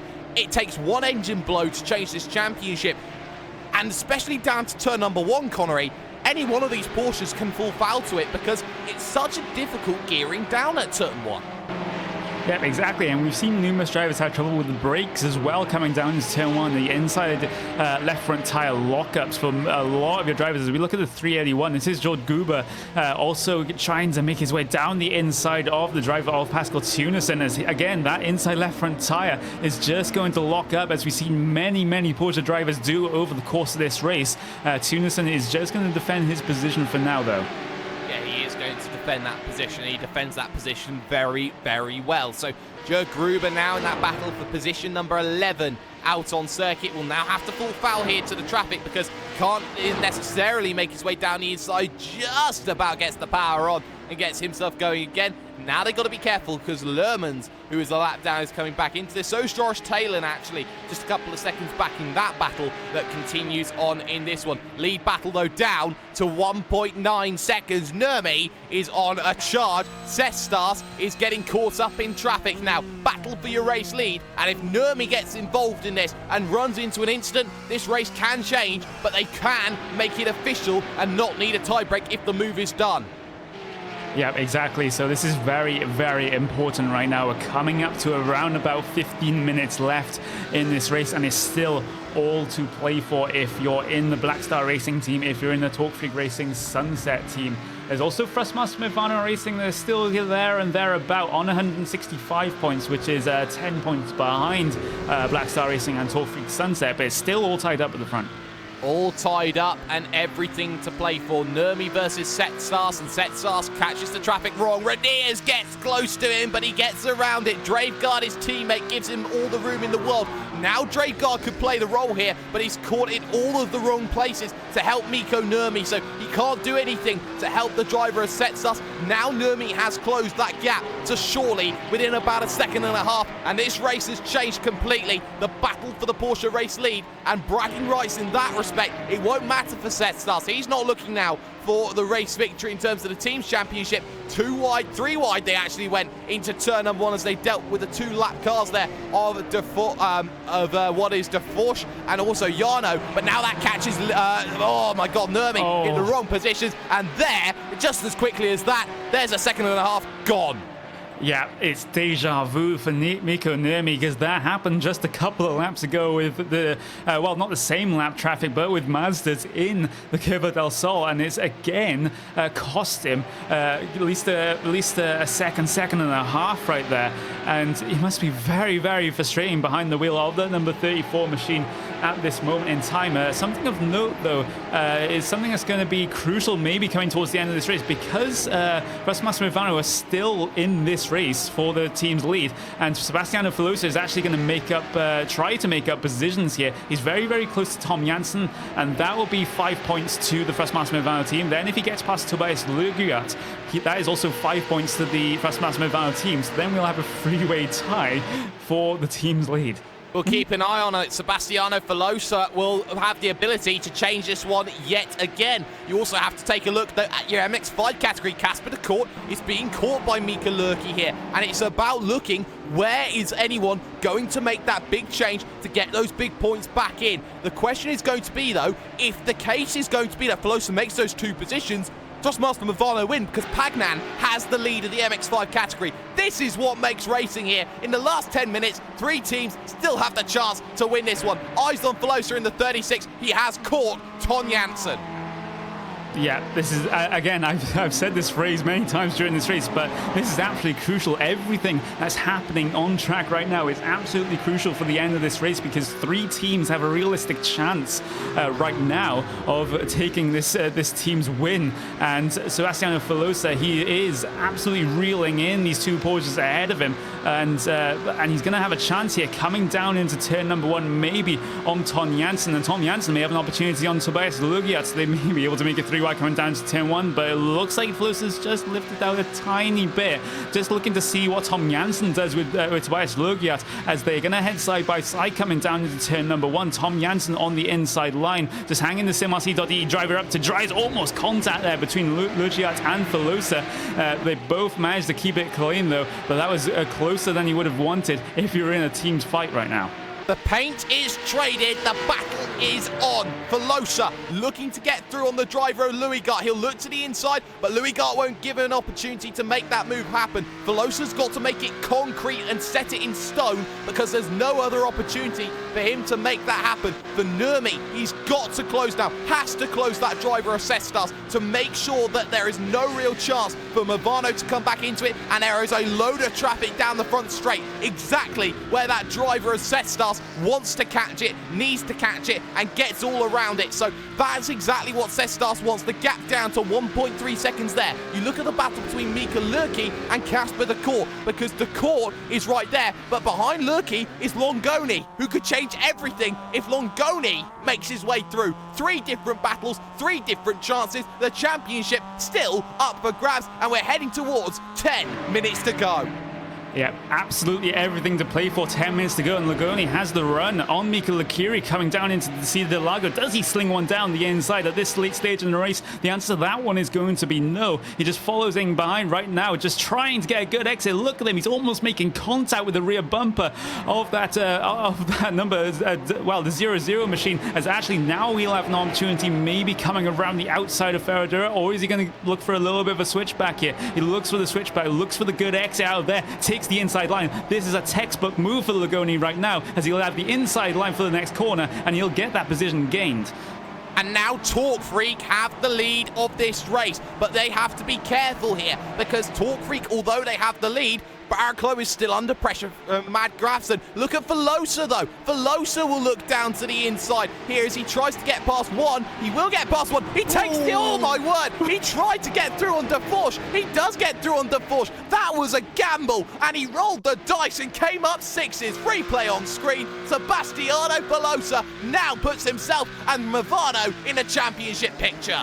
Oh my god, this is what it means for First Master Movano to try and get back into this championship fight, and Sebastiano Velosa may have just done that right now. It is still Torque Freak Racing Sunset in the team's lead right now, but as we look towards the lead battle is going to be on now. Again, between Cestas and Miko Nurmi. They have some lap traffic to deal with, but they'll deal with it just before the Cida del Lago here, and this is on now, Jake. It is, and if Miko Nurmi gets past, he takes the lead of the race. They put themselves back in the tie, and they take the advance in the championship because they'll win it even against the likes of Dos Master Movano, because it's Porsche lead over MX-5 lead. So that's what all changes. That's what all happens. Sindre Cestas now holds the advantage in his hands. He's got to play the defense, and you've got to give credit to Miko Nurmi here in this situation. He's closed that gap down time after time after time again, and now he knows that he sees what is the race lead and the championship right in his hands. Defensive line taken by Cestas into the Bico de Pato. Yeah, this could be the team's win if Miko Nurmi is able to get past Sindre Cestas right here, pending actions from other drivers out there on track. Miko Nurmi definitely has the advantage right now. He's been reeling in Sindre Cestas for the latter part of this whole race in this second stint, and well, you have to put up the defense of your life right now if you're Sindre Cestas. It's only going to be the battle for the race win for Cestas, since his team is so far behind right now on 140 points, but he is going to be wanting that race win. He's not just going to let... There's contact in front of Velosa, and Velosa gets around it. Velosa survives as the MX-5s came together, passing at the Red Sea. He survives and could still get past Janssen. Let's get a replay on screen. That was scary. Yep, and we might have to see if there's a little bit of damage to Tom Janssen's car right there, as Darren Seal was the one that was spun in the MX-5 field, and that was very, very close. Very tiny margins here between winning and losing, and also maybe winning as well. Yeah, Mikko Nurmi, though, still there. 0.2 of a second when they last got to the line. Nose to tail as they head to Ferradura. Timer is ticking away. This is lap 52 of the race for your leading vehicles right now. And everything, and I mean everything, is hinged on this one moment and this one moment alone. This to get themselves back into play, back into that leading battle. As things stand right now, Torque Freak take it with some very good, consistent, clean drives. They've been nowhere in terms of pace, but in consistency, they are up there fighting. Still, Mads Grafson could change this battle as well, and I'll very quickly take a look at that as well, because Mads Grafson, despite all of this, is holding on to the back, but Barrichello now starting to pull out a gap. It's enough right now, but Nurmi can change everything. Nurmi can definitely change everything, and it's going to be the 5 points that Black Star Racing need to get themselves back tied with Torque Freak Racing Sunset. And wow, have you ever seen a team's points finish this close in any other series, sim racing or real life? I haven't. Velosa is close as well, and they are dealing with the major amounts of traffic. Ton Janssen needs to change this one here, because Velosa, that one position, gives them the race victory and the title as things stand. Nurmi, though, all over the back as we look at the battle for the race lead of Sindre Sestas, and will need to make that move down to the inside. And you can see Sestas takes a slightly defensive line, more defensive to the outside, tries to drive around Nurmi. They touch, and that's Nurmi dropping 0.3 of a second. That's the warning shot. That's the warning shot. He's still in range. He's got 7 minutes to go to make it happen. Yeah, Mikko Nurmi now knows exactly how Sindre Sestas is going to play this. As we look back to Sebastiano Velosa, does he have the opportunity on Ton Janssen? No, he does not. Some lap traffic in the way on that outside line. Sebastiano Velosa not able to take it as Janssen gets slow on the first apex of Senrace, is slow on the second apex of Senrace. Is a little bit of a bumper tap from Velosa to Janssen, and Velosa now has an opportunity to sling one down the inside of the Decido del Lago, and there's a little bit of weaving there. That's a little bit naughty there from Tom Janssen, as Velosa is going to try to commit down this inside line, but not able to get it. Not yet, but could get a good run out of the corner then. Out of the Decido del Lago. Stuck on the outside, though, for the Ferradura corner. A little bit of traffic ahead of them. Oh, they almost touched. And now they're going to go side by side at Ferradura. No, not going to happen. They're going to wait. They are going to wait as the traffic on the outside almost touching the driver of what was Ton Janssen. That was Jeroen Jonker there trying to make that through. Gaps opened up, though. Nurmi is now 1.6 back from the driver of Sindre Sestas, and now there's a car in between them and Bas Rowinkle. A horrible lap for Nurmi, and the traffic has hurt him when it's hurt him the most. Yeah, it has, and more trouble with traffic for Mikko Nurmi. And, well, that is 3 times now over the course of this race that traffic has messed up the battle between the Sindre Sestas and Mikko Nurmi. And it's going to be Mikko Nurmi who's going to get the brunt of that bad luck right now. And he doesn't need any more bad luck for the rest of this race. We are inside 5 minutes to go. We are inside 5 minutes to go. In terms of the MX-5 field, they are 1, 2, and 3, and they are sorted. The battle between Lurky and Longoni, that has opened up. Lurky can't do anything to close up on Longoni, so that one is going to be all but done. For Mikko Nurmi to get himself back through and into a winning position, he must pass Sindre Sestas. The difference is going to be for the driver of Velosa. He needs to get past Ton Janssen, and he has a good run to do so towards the Decido del Lago. In the final 5 minutes, Ton Janssen goes defensive. He's not close enough yet, but this move takes it away from Torque Freak, and Torque Freak consistency may be undone if Mads Grafson comes together with the driver of David Barrichello, because Barrichello is not safe by any stretch of the imagination here. What a grandstand this is for the finish, and it's all about the top 6 here in your Porsche category.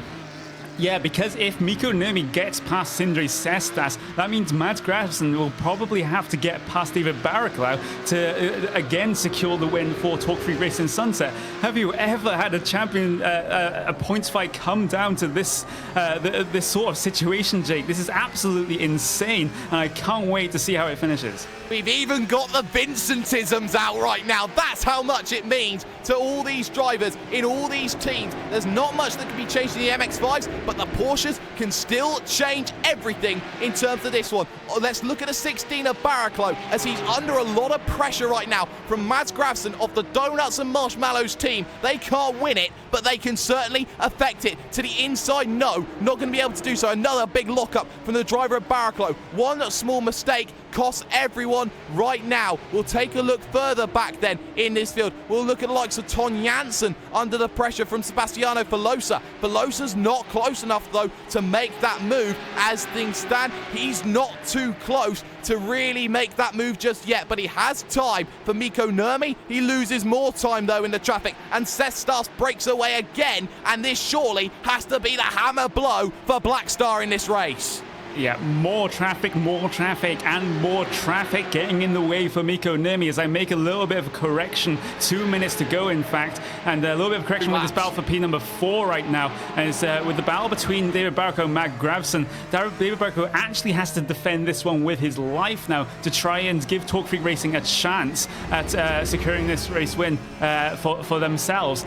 They're still ahead by 5 points right now, so this may all come down to David Barraclough having to defend from Mads Grafson, and if Mikko Nurmi can catch back up that 1.5 seconds. If you look at the likes of Mikko Lakiri, he's for Black Star Racing, he's so far off the back, and oh my word, Longoni starting to run into issues, and that can change things. Alessandro Longoni, he's side by side on the way in there with Casper de Court. Nurmi now trying to get around it, and of course, if he knocks any one of those off, he can help Lurky get back into play. So now, those two going side by side has the potential to change something in this race. It doesn't as they stay side by side. We are inside the final 2 laps to go here. Sestas, Nurmi getting out of the way there. A very long out of the way was Gert Buys, as now Nurmi is back into play. Janssen's turned around. Ton Janssen is turned around at turn number 1. Has he tagged Velosa? Answer is yes, he has, but Louis Gard is through. So let's get a replay up on screen, and that could be the moment, the big moment for Velosa. The two came together into turn number 1, and Connery, the game has changed. Yep, the game has definitely changed, and we'll have to see how this one affects the point standings as it is right now. It doesn't affect Talk Freak Racing Sunset. They still right now lead battle for your Porsche field. It is Mikko Nurmi yet again. This is going to be white flag this time by. Take it away, Jake, till the end. For the championship, Nurmi needs the move, and he closed down a 2.5 seconds in that lap. Traffic ahead into turn number 1, and he'll try and push him onto the outside to make sure that it's going to work. They're both going to have to get around that driver of what is going to be Jake Robson for Talk Freak of all people. Now they get the run through, and it's Sestas who gets a better run out of it. But now here comes Nurmi down the Desquita de Lago, down the Curva de Sol, now to the Desquita de Lago, shall we say. Excitement there, had a little look, but now goes to the outside to try and make it happen. No, that's not going to work at the Desquita de Lago. Now you've got to try it at Ferradura, try and throw the dummy here. Right now, the pass will make it a tie, but they will take the championship if the move is done. So, right-hander, they go at Ferradura, and it all relies on this. It all relies on this, because they'll have the higher position, and now in towards the likes of the Pinarino. Now the timer is running out. Now you feel that there is not much left that Mikko Nurmi can do in this situation. Velosa and Thrustmaster are gone because of that incident on the penultimate lap of the race. To the outside tries Mikko Nurmi. He's there. Talk Freak, 3rd and 4th is going to be enough at this stage, but it all relies on Nurmi not making this move. He's close in towards this next corner of Jun Shao. Line up that run. He gets a stunning run, and he'll take the position, and he'll take the title as well. Oh my word, Mikko Nurmi in the final corner has done just about enough. Oh my word, oh my word, oh my word again. Nurmi has stolen one for Black Star Racing, and Sestas can't revenge himself for what was the Nordic Challenge. It's gone to Black Star Racing. We will need to confirm it with the driver of Mika Lurky. He is safe. He does have a driver in front of him in Alessandro Longoni, but he won't need to make the move as they will go side by side. But there is still a lot that can happen. Barrichello tried.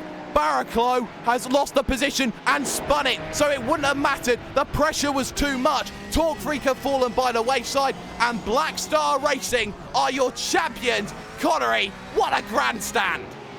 That was an absolutely insane finish, and that was one of the best finishes that I've ever seen in sim racing. One of the most insane last couple of laps that I've ever seen in sim racing, and Mikko Nurmi made it happen. 2.5 tenths of a second at the line between himself and Sindre Sestas. Last corner pass to take the win. Absolutely fantastic stuff.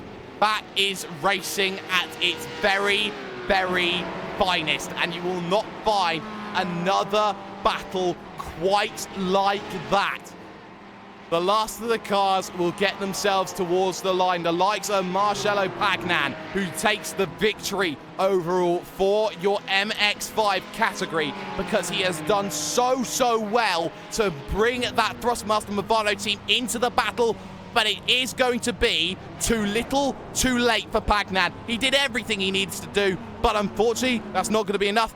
Thiessen will then finish home in second position, and the likes of Casper de Court and Allco will finish aside from that. But let's get ourselves a little bit of a break. Let's give ourselves the heart medicine back. This is how the results all finished, and what a finish it was, and well, Mikko Nurmi. Oh my word, Mikko Nurmi. He stole the victory by 0.2 of a second away from Sindre Setsas to confirm the championship victory. Koen Klopman for Vendaval finishes in third. Mads Grafson comes home in fourth position, taking it away from Barrichello, which meant it wouldn't have even mattered. Come the end, Ton Janssen finishes in sixth. Sebastiano Filosa will finish in position number 7, with Dustin Hickman in position 8. Louis Gard will come home in 9th position. Rounding out the top 10 will be Tim Claessens in the 451 machine. Further down, you look at the likes of Baz Rowinkle, Frank Oosterhouse, likes of Kersteiner and Ewan, and Baz Schlob will be the last car finishing in that Porsche category. For your MX-5s, it was Marcello Pagnan who took the victory. Thiessen in second, Robson in third. Casper de Court would finish home in fourth, with Alessandro Longoni in position number 5. What a final battle that we've just seen as the last of them come down. We need to take some heart medication. We need to step aside for a moment. We'll come back with the post-race show and break it all down for you. Don't go away.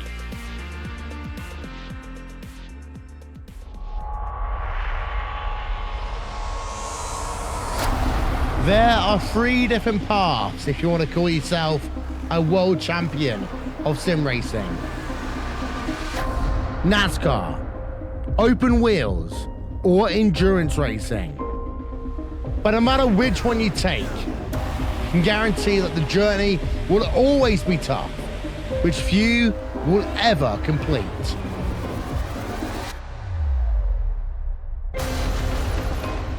The iRacing World Championship Grand Prix Series, the premier road racing series in sim racing, started with a new car taking center stage. Then, it was Martin Kroenke resisting any challenge thrown at him to break the 5-year stranglehold of Gregor Hutu as being world champion. These drivers and teams are not just competing for pride, they're competing for money. And with over $20,000 in prizes for each of the series up for grabs, drivers really do put it all on the line. The NASCAR Beginner Series, powered by iRacing, is the premier NASCAR eSports series featuring the cars and tracks from the Monster Energy NASCAR Cup Series. The 2016 campaign saw a return to the top of the mountain by Ray Alfalla as a 3-time Oval World Champion. The march to that championship was not easy, though, despite the fact that Ray Alfalla took home the most points in series history. It just also happened to be the tightest championship fight we had ever seen. These guys are set for the 2017 campaign. The Blancpain GT Series hosts the top GT3 endurance teams in sim racing, with groups of 3 or more drivers sharing the wheel. This is a championship you can't win alone, and you need the same determination, passion and drive from your teammates to be successful. They often say that it takes just one mistake to lose a championship, and in team racing, it may not be your mistake that costs you the win. Last season, VRS Coanda Simsport won the championship by a single point. This year, who will step up to the plate?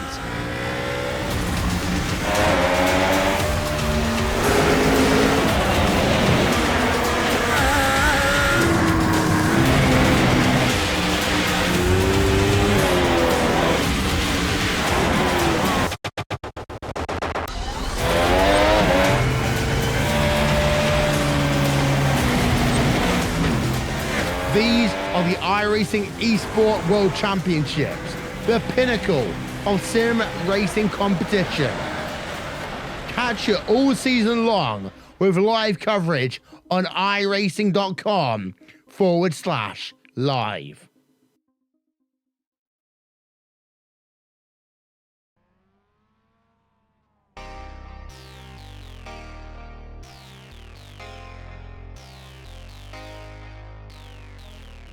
We're all better. We've had the medication. We're all calm. We're all senile. We're all here. We're all working. We're all fine. But what a final lap. What a race actually it was in the last 20 minutes that we had here. As we said, the Samba never stops, and there is no reason for the Samba never to stop here in the GoT Samba Challenge. And it was a classic, an absolute classic, a clinic of sim racing. And this is why sim racing is at the level it should be and should deserve to be even higher for races and for championship battles just like that. For now, though, we are going to look at what is that final lap right now, as we are going to see the likes of Mikko Nurmi, just how he is trying to get himself through on Sindre Sestas. That final lap coming to you right about now.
And there you saw the move, the big move that took the title away. It's unofficial right now. I have to stress that point very clearly. It's unofficial. We are having a couple of issues with our scoring, so we can't officially confirm who the champions are right now. But unofficially, we are going to call it here as Black Star Racing, who took it in the dying moments. Connery, 3 different factors came into that final lap. The fact that Barrichello lost the position to Mads Grafson, the fact that Louis got spun on the final lap, which brought Velosa back into play as he tried to get past both stricken vehicles of himself and also Ton Janssen. That went to a drag race. And also Mikko Nurmi's last lap pass. You can't ask for any more on the final lap. Yeah, and it was one of the most insane final laps that, as I said, I've seen in the whole of sim racing. And that, well, coming up to the final corner, the penultimate corner pass for Nico Nemi, absolutely textbook over and under pass. He saw that Cestas was going to defend that inside line coming into Joncao. Instead, he took the wide line initially and got himself under him and managed to get the drive off of the corner. And for textbook pass like that to be done in the dying moments of the race, that requires so much composure, so much accuracy, and Mikko Nemi did it, and as a result, he's got the team win. He has got the team win, has done very well. We are here with post-race interviews as well. We're first going to talk to two drivers who have done a very good job. It's Talk Freak Racing Sunsets boys, David Barraclough, and also the driver of Jake Robson. David, we'll come to you first because you had the moment that could have won your team that battle, and it was you between Mads Grafson. In the end, the spin on the final stages, it wouldn't have been enough if it mattered. What a resilient fight from Talk Freak. Wow, that was absolutely crazy. That's the only word for that one. I'm absolutely covered in sweat, head to toe. Really, really good fun race, though. First thing I'd like to say is big thank you to JT for putting that one on because the car combination was mad, but it worked.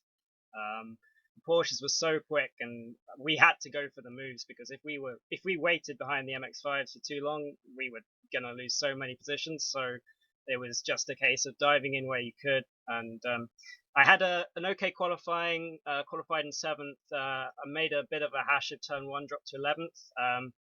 Made my way back up through the field, pitted a bit early, which was definitely a gamble because the heavy car on old tyres, because we didn't change the tyres, was a bit of a tricky one to handle, but I did jump a few positions. Turns out I didn't take enough fuel. Was a bit of an issue in the last 3 laps I was saving and trying to defend, and it was inevitable because I actually ran out with about 150 meters to go after the spin, so I would have lost position either way. But yeah, it was really good fun. I really like to thank Jake as well. Jake, you did a great job, didn't you? In the MX-5 podium. So yeah, it was crazy. Certainly was. And Jake, I'll come to you on this because you're an MX-5 and you're having to deal with all these Porsches with 70 kilometers an hour overspeed on you into the likes of turn number 1, the Center S. As lap traffic, you managed to get yourself a pocket in position number 3 where you had Nick Thiessen in front of you and behind you had those battles and you didn't have to worry about them. For you, how difficult is it being an MX-5 when you're being swarmed by Porsches?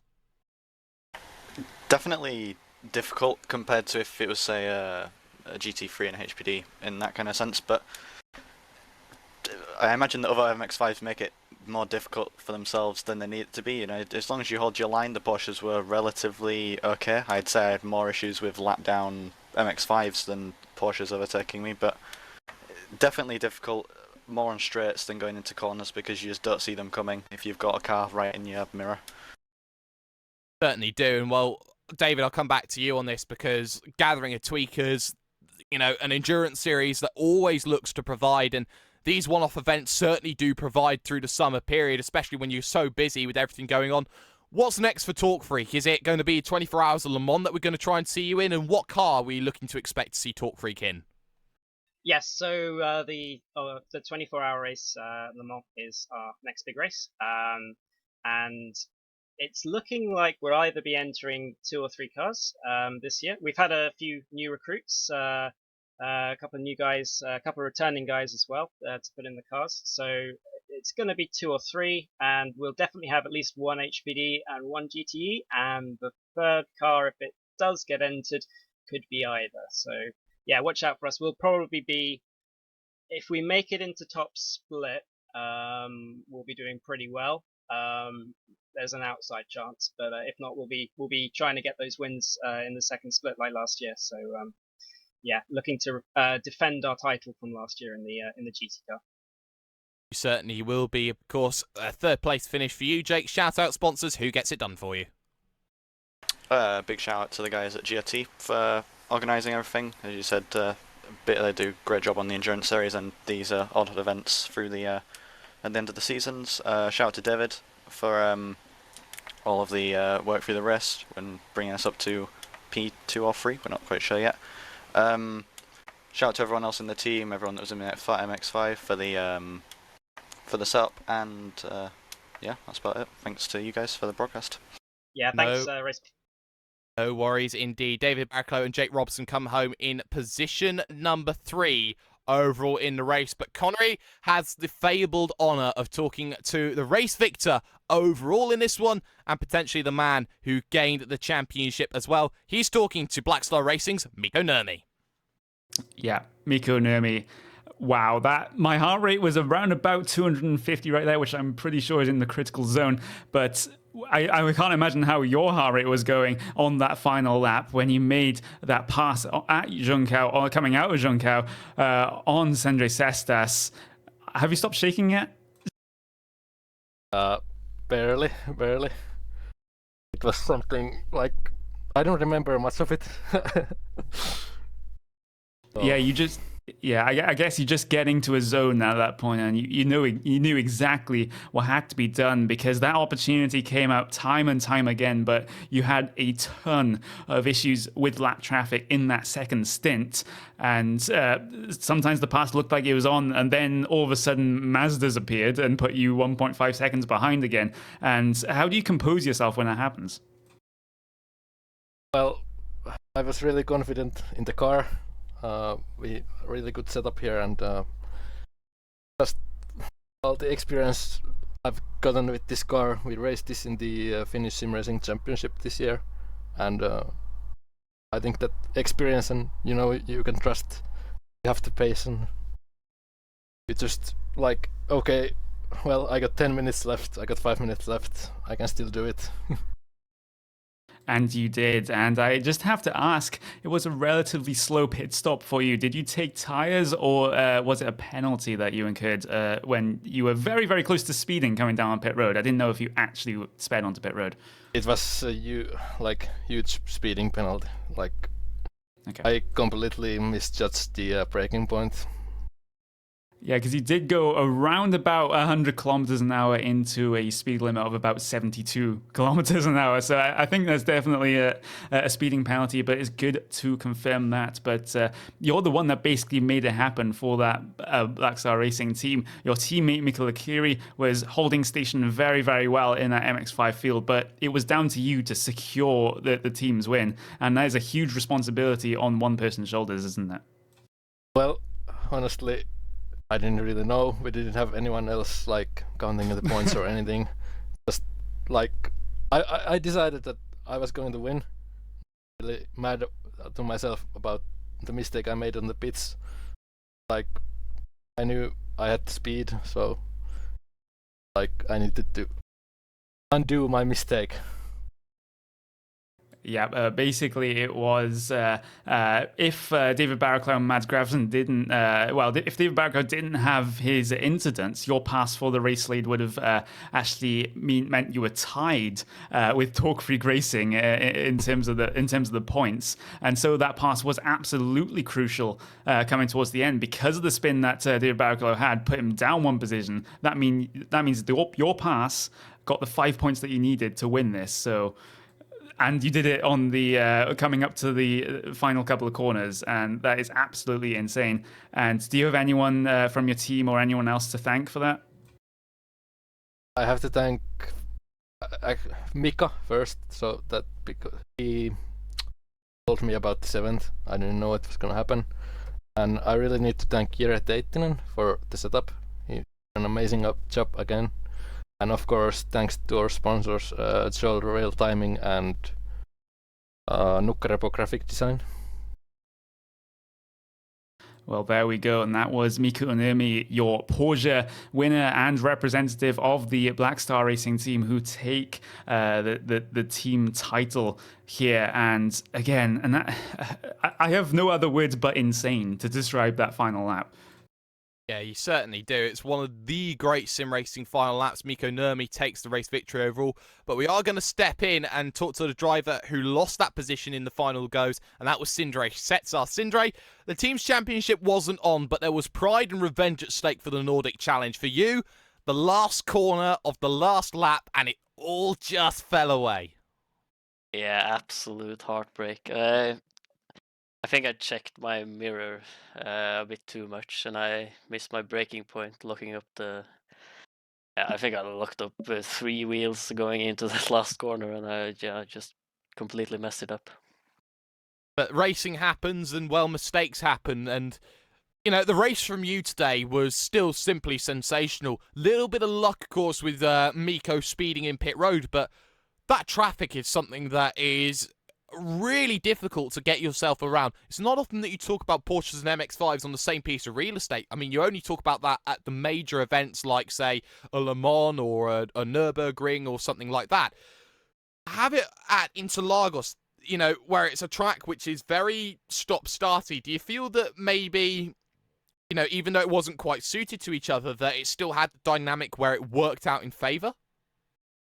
Well, I think I catched the MX-5s at horrible times, especially when I think it was 3 laps to go, and it was MX-5s going too wide in front of me, and I just had to stamp on the brakes after the Senna S, and I think I lost 1.5, 2 seconds down to Miko, which, well, he got right on my tail after that, and that made the final battle in the end for the last 2 laps. Yeah, it certainly did. And, well, you know, looking forward to maybe the next events that you're looking to try and do here, Sindre. Where are you going to be seeing you next, and how will you be looking to prepare yourself from those events using the racing that you've done today? Well, I nearly. I think Porsche is the only car I actually drive on iRacing. It's the only thing I'm relatively quick in. So, well, looking at another event, I can't do Le Mans, so I think I'll might be seeing me in VLN maybe. VLN would be certainly a great place to showcase your skills. Give the man a hug, a beer, or whatever else you can. Sindre Sestas comes home in 2nd position overall today. Final interview of the day, though, and it belongs to the Marshmallow and Donuts team. Connery, you're standing by with Mads Grafson.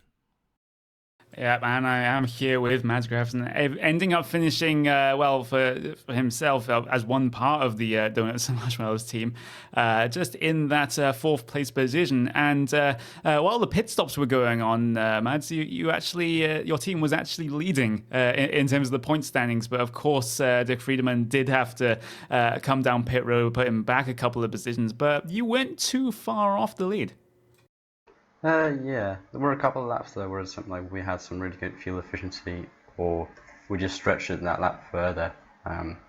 But you know, it was only provisional points, and we knew that after we came into the pits, it would be nullified. So yeah, it would have been, and it's still a relatively a decent finish for you guys. In fact, is again, the timing is a little bit messed up right now in terms of the point standings, but from what I can see right now, it looks like you come in the 3rd place position. No, 4th place. Actually, yeah, that is going to be 3rd place position overall because you're 5 points ahead of Vendaval Sim Racing. So that is unofficially at the moment, but how do you feel with that result? yeah, honestly, I feel pretty damn great. Recently, Doug and I left another team, which means that we're just here as privateers, which is also the reason for the funny team name. He's the D in Donut and I'm the M in Marshmallow. But the fact that we beat Vendaval feels really good because I sent them a team application just a couple of weeks ago. So, yeah, that feels good. It looks like you've made the right decision. As actually, I kind of have to correct myself because, as Jay quite rightly points out, it's actually P4 because there was a tie between Talk Freak Racing and First Master Movano Racing for that 2nd place. So technically P4 if you take into account the tie that way. But again, an absolutely fantastic result for your team, especially finishing ahead of Vendaval Sim Racing because, as you said, you sent the team application off. So that is definitely the correct decision on your part, I guess. And is there anyone else that makes that Donuts and Marshmallows team work behind the scenes, apart from the person that orders the Donuts and Marshmallows? No, there isn't. Right now it's just Dirk and I, and I think we plan on staying privateers, at least he does. But unfortunately, there won't be much donut and marshmallow for me because I've got to stay fit and lean for my real life racing. So so that's what I'm prioritizing, which means that I'm not sure how much time I'll have, but yeah, whenever there's an iRacing event like this, then I'm going right for it because it's great fun. Like it really is great. Yeah, the sacrifices real racing drivers have to make for the sake of their pace and the sport in general. But that was Mads Gravson from the Donut and Marshmallow team. And back to you, Jake. Well, what a fantastic hour and a half's worth of racing that was. And the Gathering of Tweakers will do their endurance races all throughout the year that we have on Racebot TV and on iRacing Live. But unfortunately, that's all we're going to have time for here this evening, ladies and gentlemen. A huge thank you to all the drivers for putting on a sim racing clinic, to all of you listening there at your homes and on your computers and whatever it is, for just being such loyal and dedicated fans to sim racing. That has been Mr. Connery Maddock, who's off to South Africa, actually, in the next couple of days. That's been Paul Smith behind the cameras on my right-hand side, and I have been hashtag Do You Mind Jake Sperry, and we go all the way back to where the hashtag began, because we're heading to Le Mans for week 13 with Ferraris, with Fords as well. You can't afford to miss that one on iRacing Live and Racebot TV, and you can't afford to miss any more action. That just doesn't get any better than what we saw this evening. Make sure you race safely, drive safely, and we'll see you in another circuit in another time. Good evening.